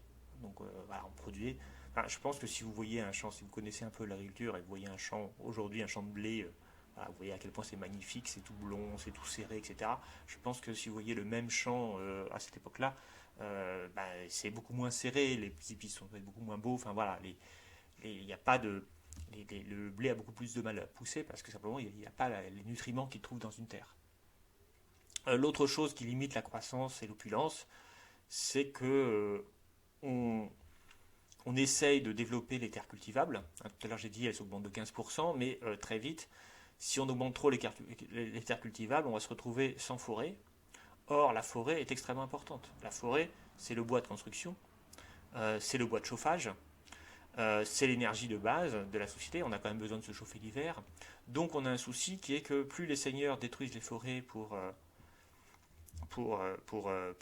augmenter leur surface cultivée, plus ils détruisent une ressource qui est la source d'énergie de l'époque, et en plus le matériel de construction de base. Parce que bien sûr on construit en pierre, mais c'est beaucoup plus cher, on construit aussi beaucoup en bois. Puis par ailleurs, même dans les constructions en pierre, on a du bois. Hein, pensez à la cathédrale Notre-Dame de Paris qui a brûlé, hein, parce qu'elle avait toute une charpente en bois. On ne fait pas des charpentes en pierre. Donc là, on a Philippe le Bel, le roi de France, qui décide de protéger les forêts. Hein, on a aussi, c'est très important, les bateaux, hein, les flottes, hein, qui sont forcément faits en bois. Donc on a voilà, une administration qui se crée pour protéger les forêts. C'est l'ancêtre de l'ONF, l'Office national des forêts aujourd'hui, qui est créé en 1291. parce qu'il fallait absolument garder cette ressource forestière. On a sans doute plus de forêts aujourd'hui en France qu'à l'époque, hein, parce qu'on cultive tout ce qu'on peut. Et donc, voilà, donc on a peu de. Enfin, il y a sans doute beaucoup moins de forêts à l'époque qu'aujourd'hui. La taille de la forêt augmente en France depuis le XIXe siècle. Alors, autre chose qui va changer un peu la donne, c'est le retour des guerres, et notamment la guerre de 100 ans en France, qui va entraîner évidemment pour des nouveaux conflits, et donc là aussi du désordre et la difficulté pour les paysans de se nourrir. En plus, par ailleurs, il faut nourrir les militaires, mais ça va aussi entraîner, alors ça va décimer la chevalerie française, donc un certain nombre de seigneurs, donc du pouvoir politique, et donc ça va désorganiser l'État, puisque les Anglais vont inventer des armes, des archers longs et des grandes lances pour tuer la chevalerie française, et là cette première grande défaite de la guerre de 100 ans va entraîner une déstabilisation du pouvoir royal. Au même moment, et vous voyez comme quoi c'est pas de chance, à partir de 1348, on va avoir la grande peste, qu'on appelle aussi parfois la peste noire. Mais attention, peste noire, ça ne veut pas dire grand-chose, ça veut dire grande peste, parce que les gens n'étaient pas tout noirs, hein, bien sûr. Bon, cette peste, elle est transmise par les rats, une nouvelle race de rats, d'ailleurs, qui arrive à ce moment-là. Donc c'est des puces qui vivent sur les rats, qui vont piquer les gens, qui vont transmettre le bacille, la bactérie. Et la contagion va se propager très vite en Europe. On va voir la population européenne diminuer d'environ 30%, parfois plus. Il y a parfois des villes qui vont voir quasiment disparaître la population va disparaître de moitié. Donc ça va durer 4 ans. Et ensuite, la peste va revenir régulièrement, quasiment tous les 15 ans, jusque pendant tout le XIVe siècle. Mais après, ça va continuer. La dernière grande peste, c'est à la fin du début du 19e. Marseille, c'est 18e siècle, je crois. Enfin, dans ces eaux-là. Après, qu'est-ce qui va faire qu'on va plus avoir d'épidémie de peste? D'abord, le progrès de l'hygiène, et puis aussi l'invention au début du XXe siècle des antibiotiques. Puisqu'il s'agit de bactéries qui sont très sensibles aux antibiotiques. Mais surtout le progrès de l'hygiène, en fait, à partir justement du XVIIIe siècle. Voilà, donc les villes sont très touchées par la peste, parce que justement, elles sont très insalubres, elles sont au cœur des réseaux commerciaux. Les épidémies viennent par les réseaux commerciaux, ils commencent, hein, alors si vous allez sur la page Wikipédia de la Grande Peste, vous verrez que ça commence en Crimée, au bord de la mer Noire, et puis ensuite ça va arriver en Italie par les circuits commerciaux, et puis ensuite ça va se propager dans toute l'Europe, et donc ça va durer des années. Ça va aussi être très traumatisant bien sûr pour la population, et puis surtout voilà, la population française tombe à 12 millions en 1400. Donc vous voyez, on était monté à 16 millions, voilà, on perd 4 millions de personnes, hein. Donc c'est quand même, démographiquement, c'est énorme. Et c'est vrai partout en Europe, globalement. Et je vous dis, 30% c'est une moyenne, il y a des régions bien plus touchées que ça. Il y a aussi des régions, bien sûr, qui sont épargnées. Alors, cette peste va avoir des effets importants, et paradoxalement, ça va avoir des effets positifs en économie. Alors pourquoi? Parce que la disparition d'une grande partie de la population va créer une pénurie de main-d'œuvre, notamment dans les champs. Donc les seigneurs se retrouvent avec beaucoup moins de serfs pour travailler leurs terres, et donc ils essaient d'attirer des paysans, hein, et du coup, les paysans pour les attirer, ils vont leur promettre d'abolir le servage. Et donc en fait, le servage disparaît pratiquement en Europe occidentale pendant cette période. Les paysans vont cultiver plus de terres chacun, donc on va avoir des gains de productivité là aussi. Parfois, pour les attirer, on va leur donner des terres qui sont plus exploitées. On va dire voilà, vous pouvez prendre et exploiter ces terres. Donc on va avoir aussi le développement d'une paysannerie propriétaire de ses propres terres.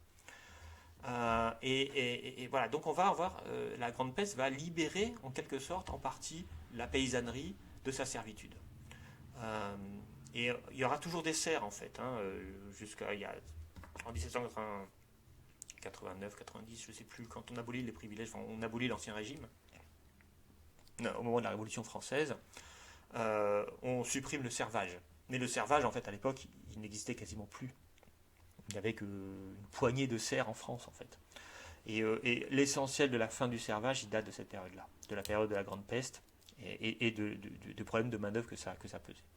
Autre élément, là aussi positif, qui est la même raison, problème de main-d'œuvre, il faut des gens pour construire des églises, des bâtiments, mais on n'a plus assez de main-d'œuvre, donc on va voir augmenter les salaires.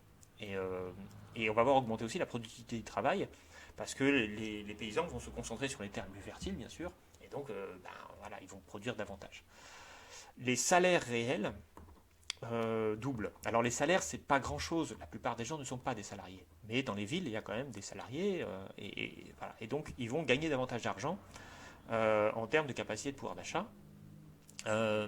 Et en Angleterre, on a une étude historique, je vous montrerai plus tard l'évolution des revenus. Attendez, peut-être que je peux vous le montrer directement. C'est un peu loin dans le... Voilà. Vous voyez, ce graphique montre les salaires réels, enfin le revenu réel ici, par personne en Angleterre de 1260 à 2000. Donc c'est une reconstruction historique, elle est sans doute très limitée et biaisée parce qu'on n'a pas d'indicateurs clairs de pouvoir d'achat de cette époque, mais vous voyez que on avait des salaires qui étaient assez faibles en 1300, des revenus, pardon, qui étaient assez faibles en 1300, donc ça c'est revenus moyens, mais on va dire que les salaires suivaient à peu près ces revenus-là, et qui augmentent progressivement avec justement les épidémies de peste qui commencent en 1348, ici. Et là, vous avez une progression. On arrive à un niveau ici de 100 quasiment. Et puis après, une régression qui va être liée à la hausse à nouveau de la population. Et vous voyez, la période de la révolution industrielle, eh bien, il faudra attendre longtemps pour qu'on revienne à ce niveau-là. Donc, bizarrement, la révolution industrielle, mais on aura l'occasion d'en parler, ne va pas faire progresser beaucoup la vie des gens les plus faibles. Par contre, la peste noire, elle, va faire beaucoup progresser le niveau de vie des personnes les plus faibles, notamment des paysans. Donc les salaires réels vont doubler, et ensuite ils ne feront que baisser jusqu'au début du 19e siècle. Voilà. Et ensuite ils remonteront après. Bon, alors les conclusions qu'on peut avoir de cela, c'est que l'évolution des sociétés pré-industrielles est en réalité dépendante des progrès de l'agriculture. Ça, c'était un peu ce que vous avez dit. Plus les rendements augmentent, plus la population croît, plus la productivité augmente, plus la civilisation s'urbanise et s'enrichit. S'enrichit, je crois que c'est avec un T d'ailleurs. Le type d'agriculture pratiquée va déterminer le type de société. Si on a typiquement, alors là aussi je fais un petit résumé, mais si on a de la bâti-brûlis, on a des populations un peu nomades, une population agricole un peu nomade, donc elles vont être plus difficiles à contrôler, donc on ne va pas avoir d'esclavage. Si on a au contraire une agriculture de terroir, une agriculture avec des terres qui restent et des gens qui l'entretiennent, là on peut avoir de l'esclavage, on va avoir la société grecque, avec une société de propriétaires qui va donc faire émerger la démocratie. Ensuite, on a l'agriculture atelier lourde qui va changer, tout à l'heure, faire basculer le pouvoir politique et économique du bassin méditerranéen vers le nord de l'Europe. Et en fait, on va avoir toujours cette même règle qui est que au fur et à mesure que l'agriculture va progresser en technologie, en capacité productive, eh bien, les populations vont devenir plus nombreuses, la part de la population non agricole va augmenter, l'urbanisation va augmenter, et donc cette population-là, qui ne va pas être liée aux travaux des champs, va pouvoir développer le commerce, l'industrie, etc. Et tout cela est utile pour améliorer les progrès de l'agriculture, parce que quand on a des meilleurs outils, si on a des forgerons, on va pouvoir forger des charrues, par exemple, ces charrues vont améliorer les conditions de travail de l'agriculture. Donc il y a bien un effet de croissance, en quelque sorte, même si on ne peut pas dire les choses comme cela. D'ailleurs, les historiens de l'économie qui ont cherché à calculer les taux de croissance, ils voient bien qu'il y a une croissance forte au Moyen-Âge, au XIIIe siècle en particulier, enfin dans les siècles qui précèdent, entre l'an 1000 et l'an 1300, il y a une très forte croissance démographique, technologique et aussi de niveau de vie des gens. Bon, néanmoins, il y a aussi des phases de stagnation Il y a des épidémies, alors qui sont en partie sans doute liées à l'urbanisation au commerce. Vous voyez, c'est là où le système dysfonctionne, c'est-à-dire qu'on s'enrichit, on a plus de villes, mais qui dit plus de villes dit une hygiène beaucoup plus faible, hein, parce que les déjections, on les balance dans la rue, donc on ne sait pas trop comment les traiter. Donc voilà, après on fait du commerce, on chope des maladies, et hop, on les ramène avec les flux commerciaux. Et là, on se retrouve quand même à des limites. Limites aussi dans la question du bois, hein, qui devient une ressource rare à partir du XIIIe siècle. Donc il faut la fin du XIIIe siècle, donc qu'il faut protéger. Donc on a du mal à dépasser un certain nombre de limites. Et on a une population qui était à 16 millions, je vais dire, en 1250, mais qui va avoir du mal à plafonner, enfin qui va plafonner assez vite. Après la peste, elle va retomber à 12 millions, puis ensuite elle va reprogresser. Mais voilà, au début du XVIIIe siècle, elle reste à 20-21 millions. Et puis au XVIIIe siècle, il va y avoir un nouveau progrès, hein, qui va venir voilà, avec. Mais vous voyez qu'au XVIIIe siècle, la population française reste très pauvre. On a encore ce qu'on appelait des disettes, c'est-à-dire des famines. Hein, les observateurs anglais, enfin les intellectuels anglais qui venaient visiter la France étaient effarés par la pauvreté de la population paysanne. Bon, ce qui explique que le Moyen Âge a beau être une société qui est plus riche, qui s'enrichit clairement, qui se développe en population, il n'y a pas véritablement de décollage économique, il n'y a pas de développement extrêmement fort de la technologie, on n'a pas de révolution industrielle. Voilà, en fait, c'est ça que je veux dire. Il n'y a pas de. On reste dans des sociétés qui, dès qu'elles commencent à devenir plus riches, finalement, vous voyez, comme avec le Peste Noir, bien tout d'un coup, effondrement démographique, voilà, contraintes physiques de l'exploitation des ressources, qui fait que il y a des hauts et des bas en quelque sorte. Il n'y a pas de décollage économique véritable, même s'il y a des progrès constants. Et même après, hein, alors ce qu'il faut bien comprendre aussi, c'est qu'après la peste noire et la guerre de 100 ans, on va avoir de nouveaux conflits, des conflits religieux. Au XVIe siècle, ça va être un siècle effroyable au niveau des conflits. Hein, et donc forcément, tout ça va pénaliser la capacité de la société à s'enrichir. Hein, donc, finalement, on a eu une période relativement pacifique de progrès importants au Moyen Âge. Et puis très vite, eh bien, à la fin du Moyen Âge, on retombe dans des périodes assez difficiles avec des nouvelles maladies et puis des guerres civiles. Hein. Les guerres de religion en France, en réalité, ce sont des guerres civiles. Et puis il y a des guerres européennes aussi. Hein. Voilà, alors ce qu'il faudra attendre, c'est une révolution agricole, c'est-à-dire une amélioration considérable des progrès de l'agriculture pour dégager encore davantage de manœuvres, pour passer au-delà des 20% de population urbaine, pour permettre là aussi de relancer vraiment l'activité industrielle. Et ça, on verra ça, c'est ça qui va démarrer la révolution industrielle. Alors, bon, il me reste à peu près une demi-heure, hein, donc je vais continuer. Je regarde juste 2 minutes si vous êtes encore là, parce que c'est vrai que vous n'êtes pas très nombreux, hein, 59, c'est pas énorme. Je sais que vous suivez parfois le cours en. Voilà, je trouve bien silencieux. Je sais que vous suivez parfois le cours en différé, mais voilà, tout de même.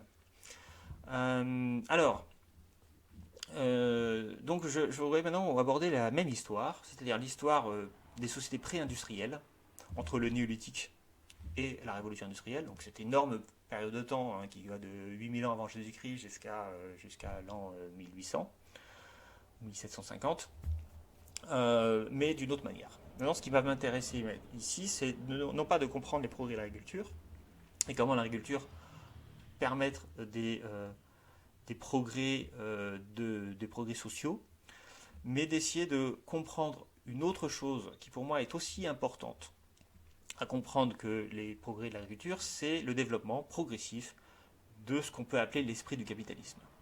Parce qu'en fait, ce qui va être au cœur de la révolution industrielle, ce n'est pas qu'une capacité technologique d'inventer la machine à vapeur, par exemple, et de développer des usines au charbon.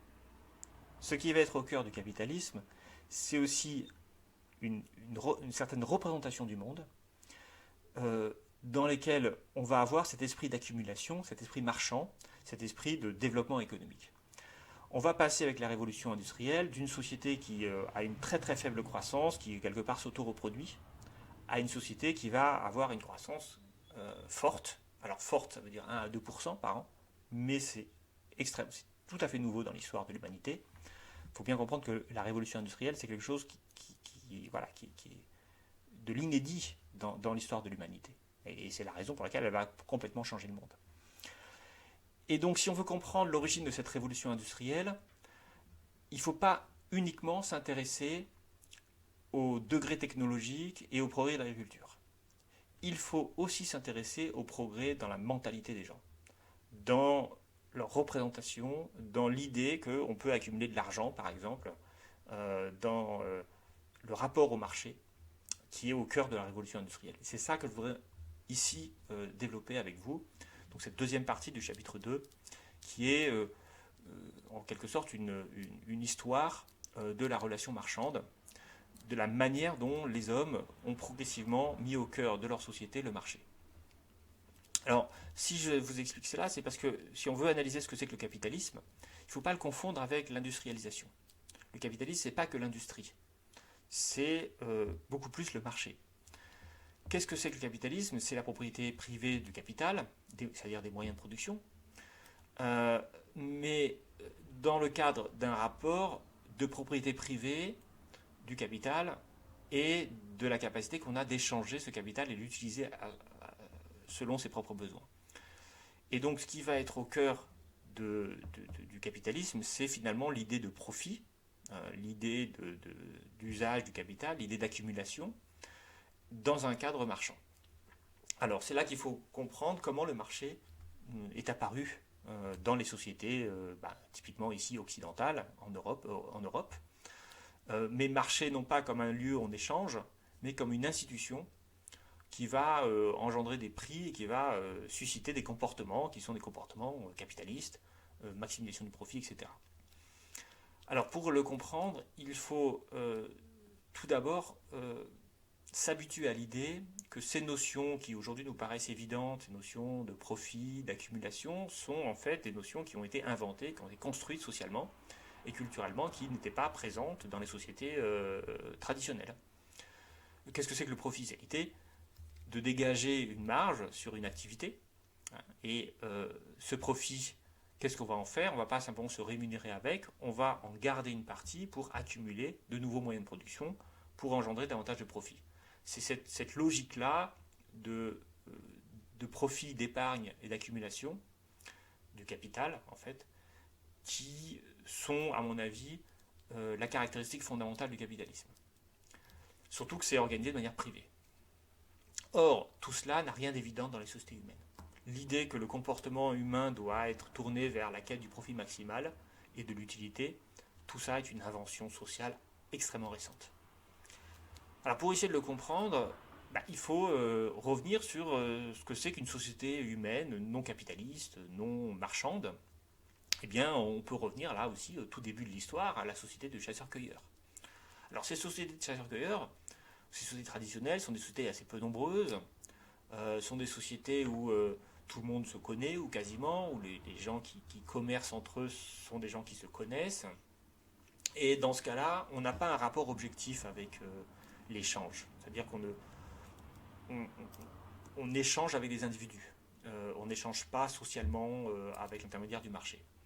Alors pour essayer de comprendre ce type de relation commerciale, il faut revenir à l'analyse qu'en ont fait les anthropologues, et en particulier Marcel Mauss. Alors vous voyez, je l'ai listé ici en bas. Il a écrit un livre alors que vous pouvez retrouver sur Internet, qui est dans le domaine public, qui s'appelle L'essai sur le don, publié en 1923 en 2 volumes. C'est un tout petit livre, ça fait une centaine de pages.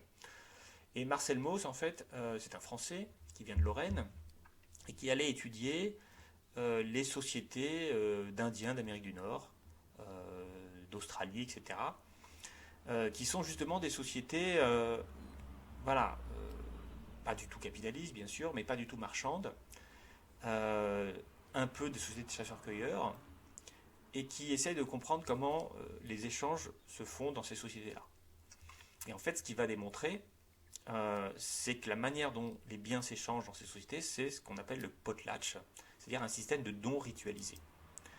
Qu'est-ce que c'est que le potlatch? Eh bien, c'est un système de dons et de contre-dons.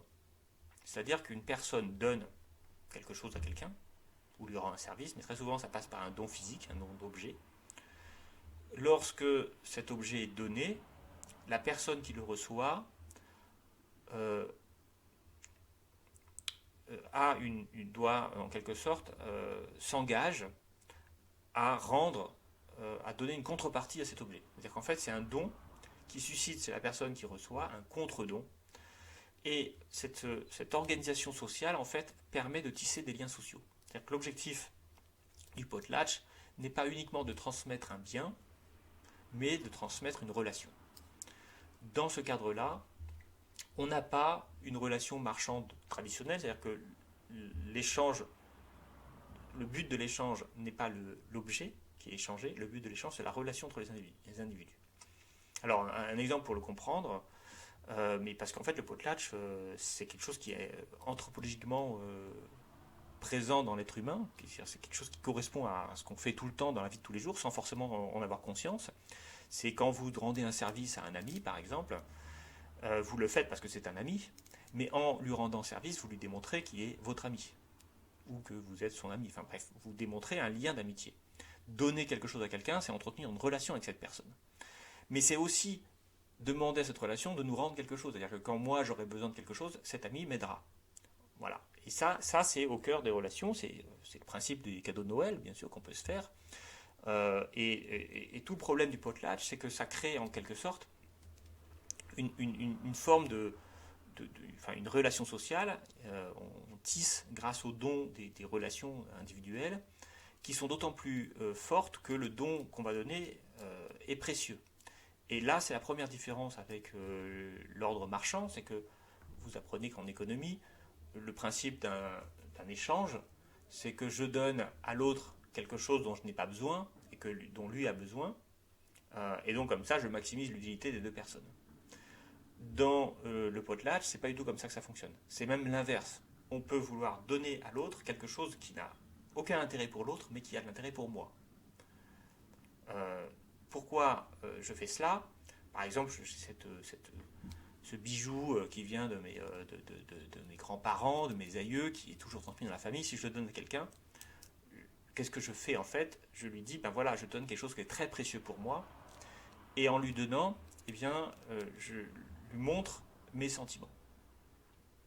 Alors, un potlatch très célèbre, dont j'aime bien parler à ce moment-là du cours, c'est le potlatch qu'on voit dans Game of Thrones entre comment il s'appelle ah bah évidemment, c'est Sam, je crois. Sam et Gilly. Vous vous souvenez, bon, je crois que c'est saison 2, au début de la saison 2, vous avez Sam qui est amoureux de Gilly, Gilly qui est, voilà, ils doivent partir, en gros, ils doivent se quitter. Et Sam veut déclarer son amour à Gilly, mais il ne sait pas comment faire, et donc il va lui donner un dé à coudre. Et il dit, voilà, c'est la seule chose qui reste de ma mère. Alors, donc évidemment, Gilly, elle est très impressionnée, elle dit, mais en fait, tu peux pas me donner un truc comme ça, tu vas perdre la relation avec ta mère. Et en fait, ce qu'on comprend dans cette scène, c'est que en lui donnant cet objet, en fait, il transfère la relation qu'il a avec sa mère sur, vous voyez, c'est très psychanalytique, dans une relation avec Gilly. Et Gilly hésite à accepter parce qu'elle se dit mais c'est trop précieux. Et donc Sam lui dit eh bien je ne te le donne pas, je ne te donne pas ce dé à coudre, je te le confie et comme ça tu me le rendras. Et donc il crée en quelque sorte un contre-don après. Donc en fait il se sépare. Donc vous voyez on peut dire d'un point de vue économique ça n'a aucun sens. Je donne un objet précieux pour moi à quelqu'un qui n'en a absolument rien à faire parce que pour elle c'est un dé à coudre, quoi, ça n'a pas beaucoup d'intérêt. Mais en fait, en lui demandant ensuite de me le rendre quand je reviendrai. Et donc, quelque part, qu'est-ce qu'il veut dire par là? Il veut dire, voilà, je crée une relation avec toi, je te confie quelque chose, et cette relation se dénouera, ou en tout cas se perpétuera, parce qu'à un moment donné, je serai obligé de revenir pour récupérer mon dé à coudre. Et donc, on voit bien ici que le sens de ce don n'est pas du tout un sens économique. Donc, l'objectif, c'est pas qu'elle puisse coudre avec ce dé à coudre. L'objectif, c'est d'une part de déclarer un sentiment, donc évidemment ici une relation amoureuse, mais d'autre part d'établir une relation durable dans le temps, puisque Gilly, elle est obligée de rendre le dé à coudre à Sam quand ils se reverront, donc ça veut dire que Sam devra revenir la voir. Et c'est la raison bien sûr pour laquelle elle accepte, parce qu'en réalité ce qui l'intéresse c'est pas le dé à coudre, ce qui intéresse Gilly c'est de revoir Sam, et donc elle accepte le dé à coudre parce que c'est la promesse d'un contre-don, hein, d'une restitution de l'objet.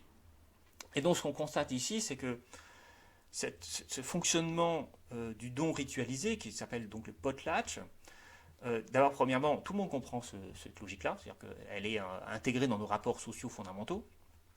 Mais ensuite, on voit bien ici que l'échange dont on parle, c'est pas un échange économique, c'est pas un échange qui a pour but de maximiser l'utilité, pardon. C'est un échange dont l'objectif est de créer et de nouer des relations sociales. Ce qui signifie qu'au cœur de ce type d'échange, il y a la subjectivité, il y a le sentiment, il y a la création d'une relation humaine, et donc ça, on va dire, c'est l'inverse du commerce. Quand vous achetez un produit dans un supermarché, vous ne cherchez pas à entretenir une relation avec vos supermarchés ou avec l'agent de caisse qui va vous le vendre. L'objectif, c'est juste que vous avez besoin de quelque chose et donc vous l'achetez. Donc là, on a un rapport typiquement utilitariste. Par contre, vous avez évidemment, pour tout le monde, on a cet aspect marchand qui correspond à une partie de nos comportements. Nos comportements d'échange ne se limitent pas à ça. Quand on offre des cadeaux à des anniversaires ou à Noël, ou qu'on offre des services, ou qu'on aide un camarade, on crée des relations sociales. Et dans ce cadre-là, ce n'est pas l'utilité qui est au cœur de cet échange, c'est la relation humaine. Donc c'est là ce qui est dit ici, contrairement à la relation marchande, dans le potlatch, on donne ce qui a la valeur pour soi, ce que j'ai dit tout à l'heure, l'essentiel n'est pas l'objet en tant que tel, l'essentiel c'est la relation entre les personnes. Alors, je ne résiste pas à vous lire des passages de l'essai sur le don. Il y a 2 pages ici, mais je ne vais peut-être pas vous lire tout, mais Marcel Mauss nous dit, voilà, aujourd'hui encore, et c'est ça qui est important, c'est qu'une fois qu'il a analysé le comportement anthropologique des tribus d'Amérique du Nord, dans la conclusion de son livre, donc ça c'est à la fin de son essai, il généralise. Il dit en fait ce que j'ai vu chez les tribus d'Amérique du Nord, des plaines, etc., c'est pas des choses qui sont exclusives à ces populations-là. C'est des choses qui sont généralisées, qui appartiennent au genre humain en général. Et il constate que, on est en 1923, on est donc il y a un siècle, il constate que ces relations sociales continuent d'exister aujourd'hui, enfin dire au début du XXe siècle, mais on pourrait dire la même chose au début du XXIe siècle, et continuent d'être à la base des relations humaines. Heureusement, dit-il, tout n'est pas encore classé exclusivement en termes d'achat et de vente. Les choses ont encore une valeur de sentiment en plus de leur valeur vénale, si tant est qu'il y ait des valeurs qui soient seulement de ce genre. Nous n'avons pas qu'une morale de marchand. Il nous reste des gens et des classes qui ont encore les mœurs d'autrefois et nous nous y plions, presque tous, au moins à certaines époques de l'année ou à certaines occasions, par exemple à Noël. Autre élément, le don non rendu rend encore inférieur celui qui l'a accepté. Ça, c'est très important. L'idée qu'on doit rendre les choses. L'invitation, je saute un paragraphe, doit être rendue, tout comme la politesse. On voit ici, sur le fait, la trace du vieux fond traditionnel, celui des vieux potlatch nobles. Et aussi, on voit effleurer ces motifs fondamentaux de l'activité humaine, d'émulation entre individus du même sexe. On se donne aussi pour créer des rapports de force entre nous. Donner quelque chose à quelqu'un, c'est aussi montrer qu'on est supérieur à l'autre. D'où l'importance pour l'autre de rendre, parce que sinon, il est en situation inférieure. L'invitation, je saute encore. Donc là, si c'est intéressant quand il parle de sa Lorraine. Ainsi, telle famille villageoise de notre enfance, en Lorraine, qui se restreignait à la vie la plus modeste en temps courant, se ruinait pour ses hôtes à l'occasion de grandes fêtes patronales, de mariage, de communion, d'enterrement.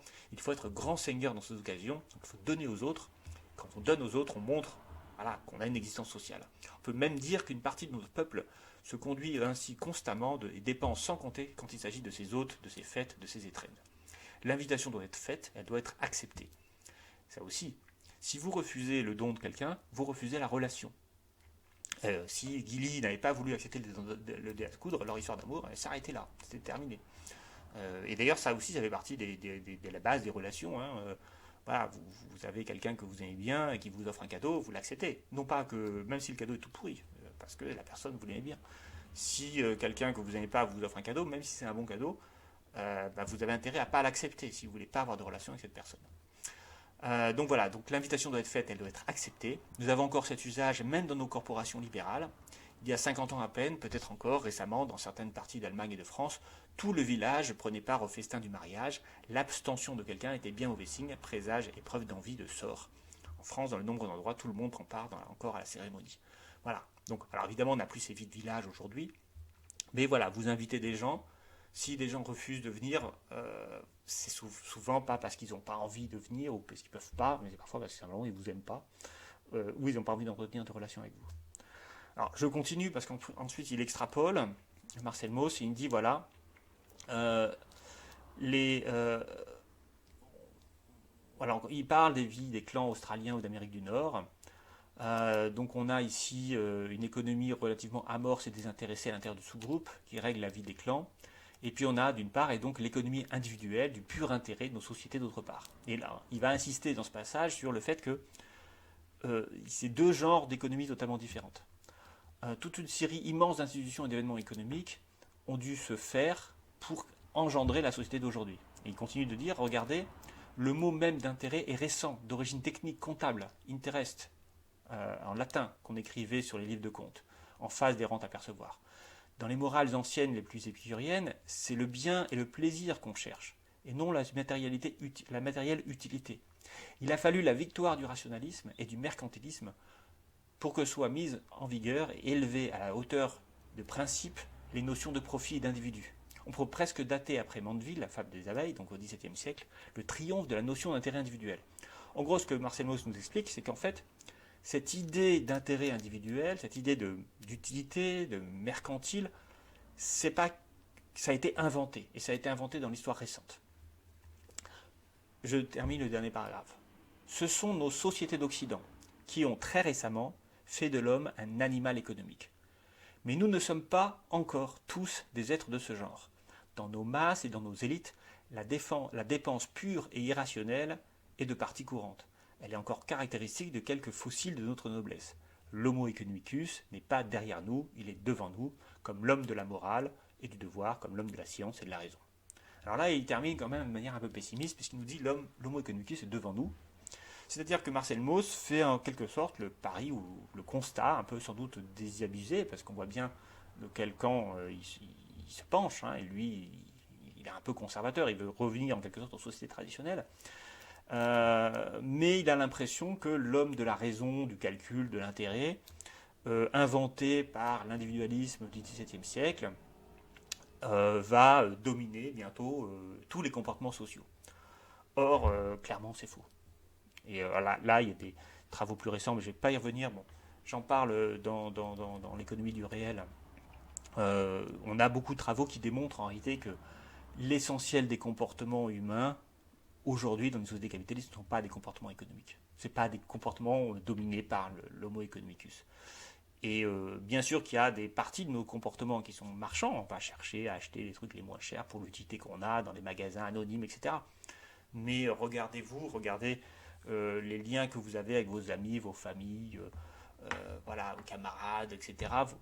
Vous ne calculez pas, et personne ne calcule tout ce qu'on donne aux uns aux autres selon un principe d'homo economicus rationnel. Quand on avait un copain qui a besoin de déménager, on va l'aider à déménager. On ne va pas lui dire à la fin du déménagement, écoute, voilà, c'est 20 euros, quoi. Personne ne fait ça. Donc aujourd'hui, le potlatch est encore le cœur des relations sociales. Et j'ai envie de dire même que les deux mondes, le monde marchand et le monde des relations sociales, sont totalement contradictoires.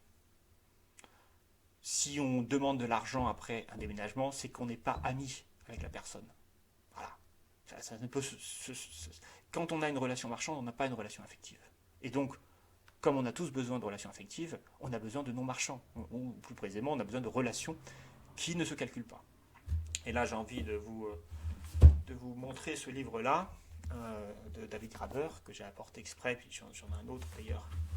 Celui-ci, Une brève histoire de la société marchande. Voilà, donc c'est deux bouquins qui m'ont un peu inspiré pour ce cours. On va le voir sans doute, David Graeber. Donc, Graeber, dans son livre D'être 5000 ans d'histoire, il montre en fait justement la complexité des rapports économiques et des rapports sociaux et comment les uns les autres se nourrissent. Alors, il me reste 5 minutes, je vais quand même commencer le chapitre. Là, c'était un peu l'introduction. Mais ce que je veux dire ici, à partir de l'étude de Marcel Mauss et puis à partir d'un certain nombre d'autres anthropologues, David Graeber étant lui-même un anthropologue, c'est que l'échange marchand euh, émerge dans des sociétés où l'essentiel des échanges ne se fait pas d'un point de vue marchand. Et pensez aussi que la notion même de propriété n'est pas claire pour beaucoup de sociétés traditionnelles, de type chasseur-cueilleur et autres. Il va falloir en quelque sorte déconnecter, pour arriver à une société marchande, il va falloir déconnecter l'échange d'un bien ou d'un service, marchand donc, de la relation individuelle entre les gens. C'est-à-dire qu'en fait, l'idée de la société marchande, c'est une idée de déconnexion entre, d'une part, les sentiments, les relations qu'on peut avoir avec une personne et le fait qu'on va chercher à maximiser son utilité ou son intérêt. Autrement dit, en affaires, on n'a pas d'amis. L'adage en affaires, on n'a pas d'amis signifie qu'il y a deux choses totalement séparées, deux mondes totalement séparés, le monde de l'affect et le monde du marché. Et bien sûr, au départ, ce qui est au cœur des sociétés, c'est d'abord le monde de l'affect. Et donc il a fallu inventer une autre type de coordination, une coordination marchande, où tout ce qui est affectif, finalement, n'existe plus. C'est-à-dire quelque chose qui devient objectif, et non subjectif. Tout à l'heure, je vous disais, l'important dans le potlatch, c'est de développer une subjectivité avec l'autre, un rapport subjectif. Quand on commence à rentrer dans du marché, on achète, on vend en quelque sorte, là c'est l'objet qui nous intéresse, c'est pas les relations qu'on entretient avec la personne. Donc, pour qu'il y ait une objectivisation, il va falloir qu'on ait des référentiels communs, il va falloir qu'on s'entende en quelque sorte, socialement, collectivement, sur la valeur des choses. Donc on va avoir besoin de monnaie. Et le marché, c'est ça qu'on va voir, il va apparaître avec justement l'apparition de la monnaie, et surtout avec un système de représentation commun qui n'est pas un système subjectif. En gros, il va falloir passer d'une relation purement interindividuelle à une relation sociale. Le monde marchand n'est pas le monde de la subjectivité et des relations personnelles. C'est le monde qui est créé par des institutions sociales qui peuvent être décidées par, alors qui peuvent être transmises par la monnaie, je vais y venir, mais même sans monnaie, on va regarder tout à l'heure chez les Sumériens, on va avoir un ordre marchand qui va être extérieur aux individus parce qu'il va être décidé par un pouvoir théocratique et des représentations religieuses. Voilà. Alors, je ne sais pas si j'ai très envie de continuer parce que j'ai dit que j'arrêtais 10 minutes avant, donc il est 18, donc voilà, on va peut-être s'arrêter. Si vous avez une question, vous pouvez la poser. Voilà, donc je ne sais pas si j'ai des questions. Combien vous êtes? 73. Ah bah vous êtes un peu plus nombreux, c'est bien. J'imagine que ceux qui sont arrivés ils reprennent le cours depuis le début. Donc voilà, donc écoutez, ce que je vous propose, c'est d'arrêter là. Si vous avez des questions, bon là vous n'avez pas eu beaucoup de questions, si vous avez des questions, vous n'hésitez pas à les poser la semaine prochaine. Je préfère que vous pouvez m'envoyer des mails avec des questions ou développer des questions dans le forum de Moodle. Voilà, on parlera ensuite donc des Sumériens, de la monnaie des Grecs, de la question du crédit et du marché au Moyen Âge. Et vous allez voir qu'on va terminer donc au moment de la révolution industrielle avec cette fois-ci non seulement une agriculture qui va commencer à être efficace, qui va se développer avec la révolution agricole, mais surtout une mentalité de marchand. Et c'est cette mentalité de marchand qui va être au cœur de la révolution industrielle. Voilà, écoutez, je vous souhaite de passer une bonne fin de semaine et on se retrouve la semaine prochaine, vendredi à la même heure.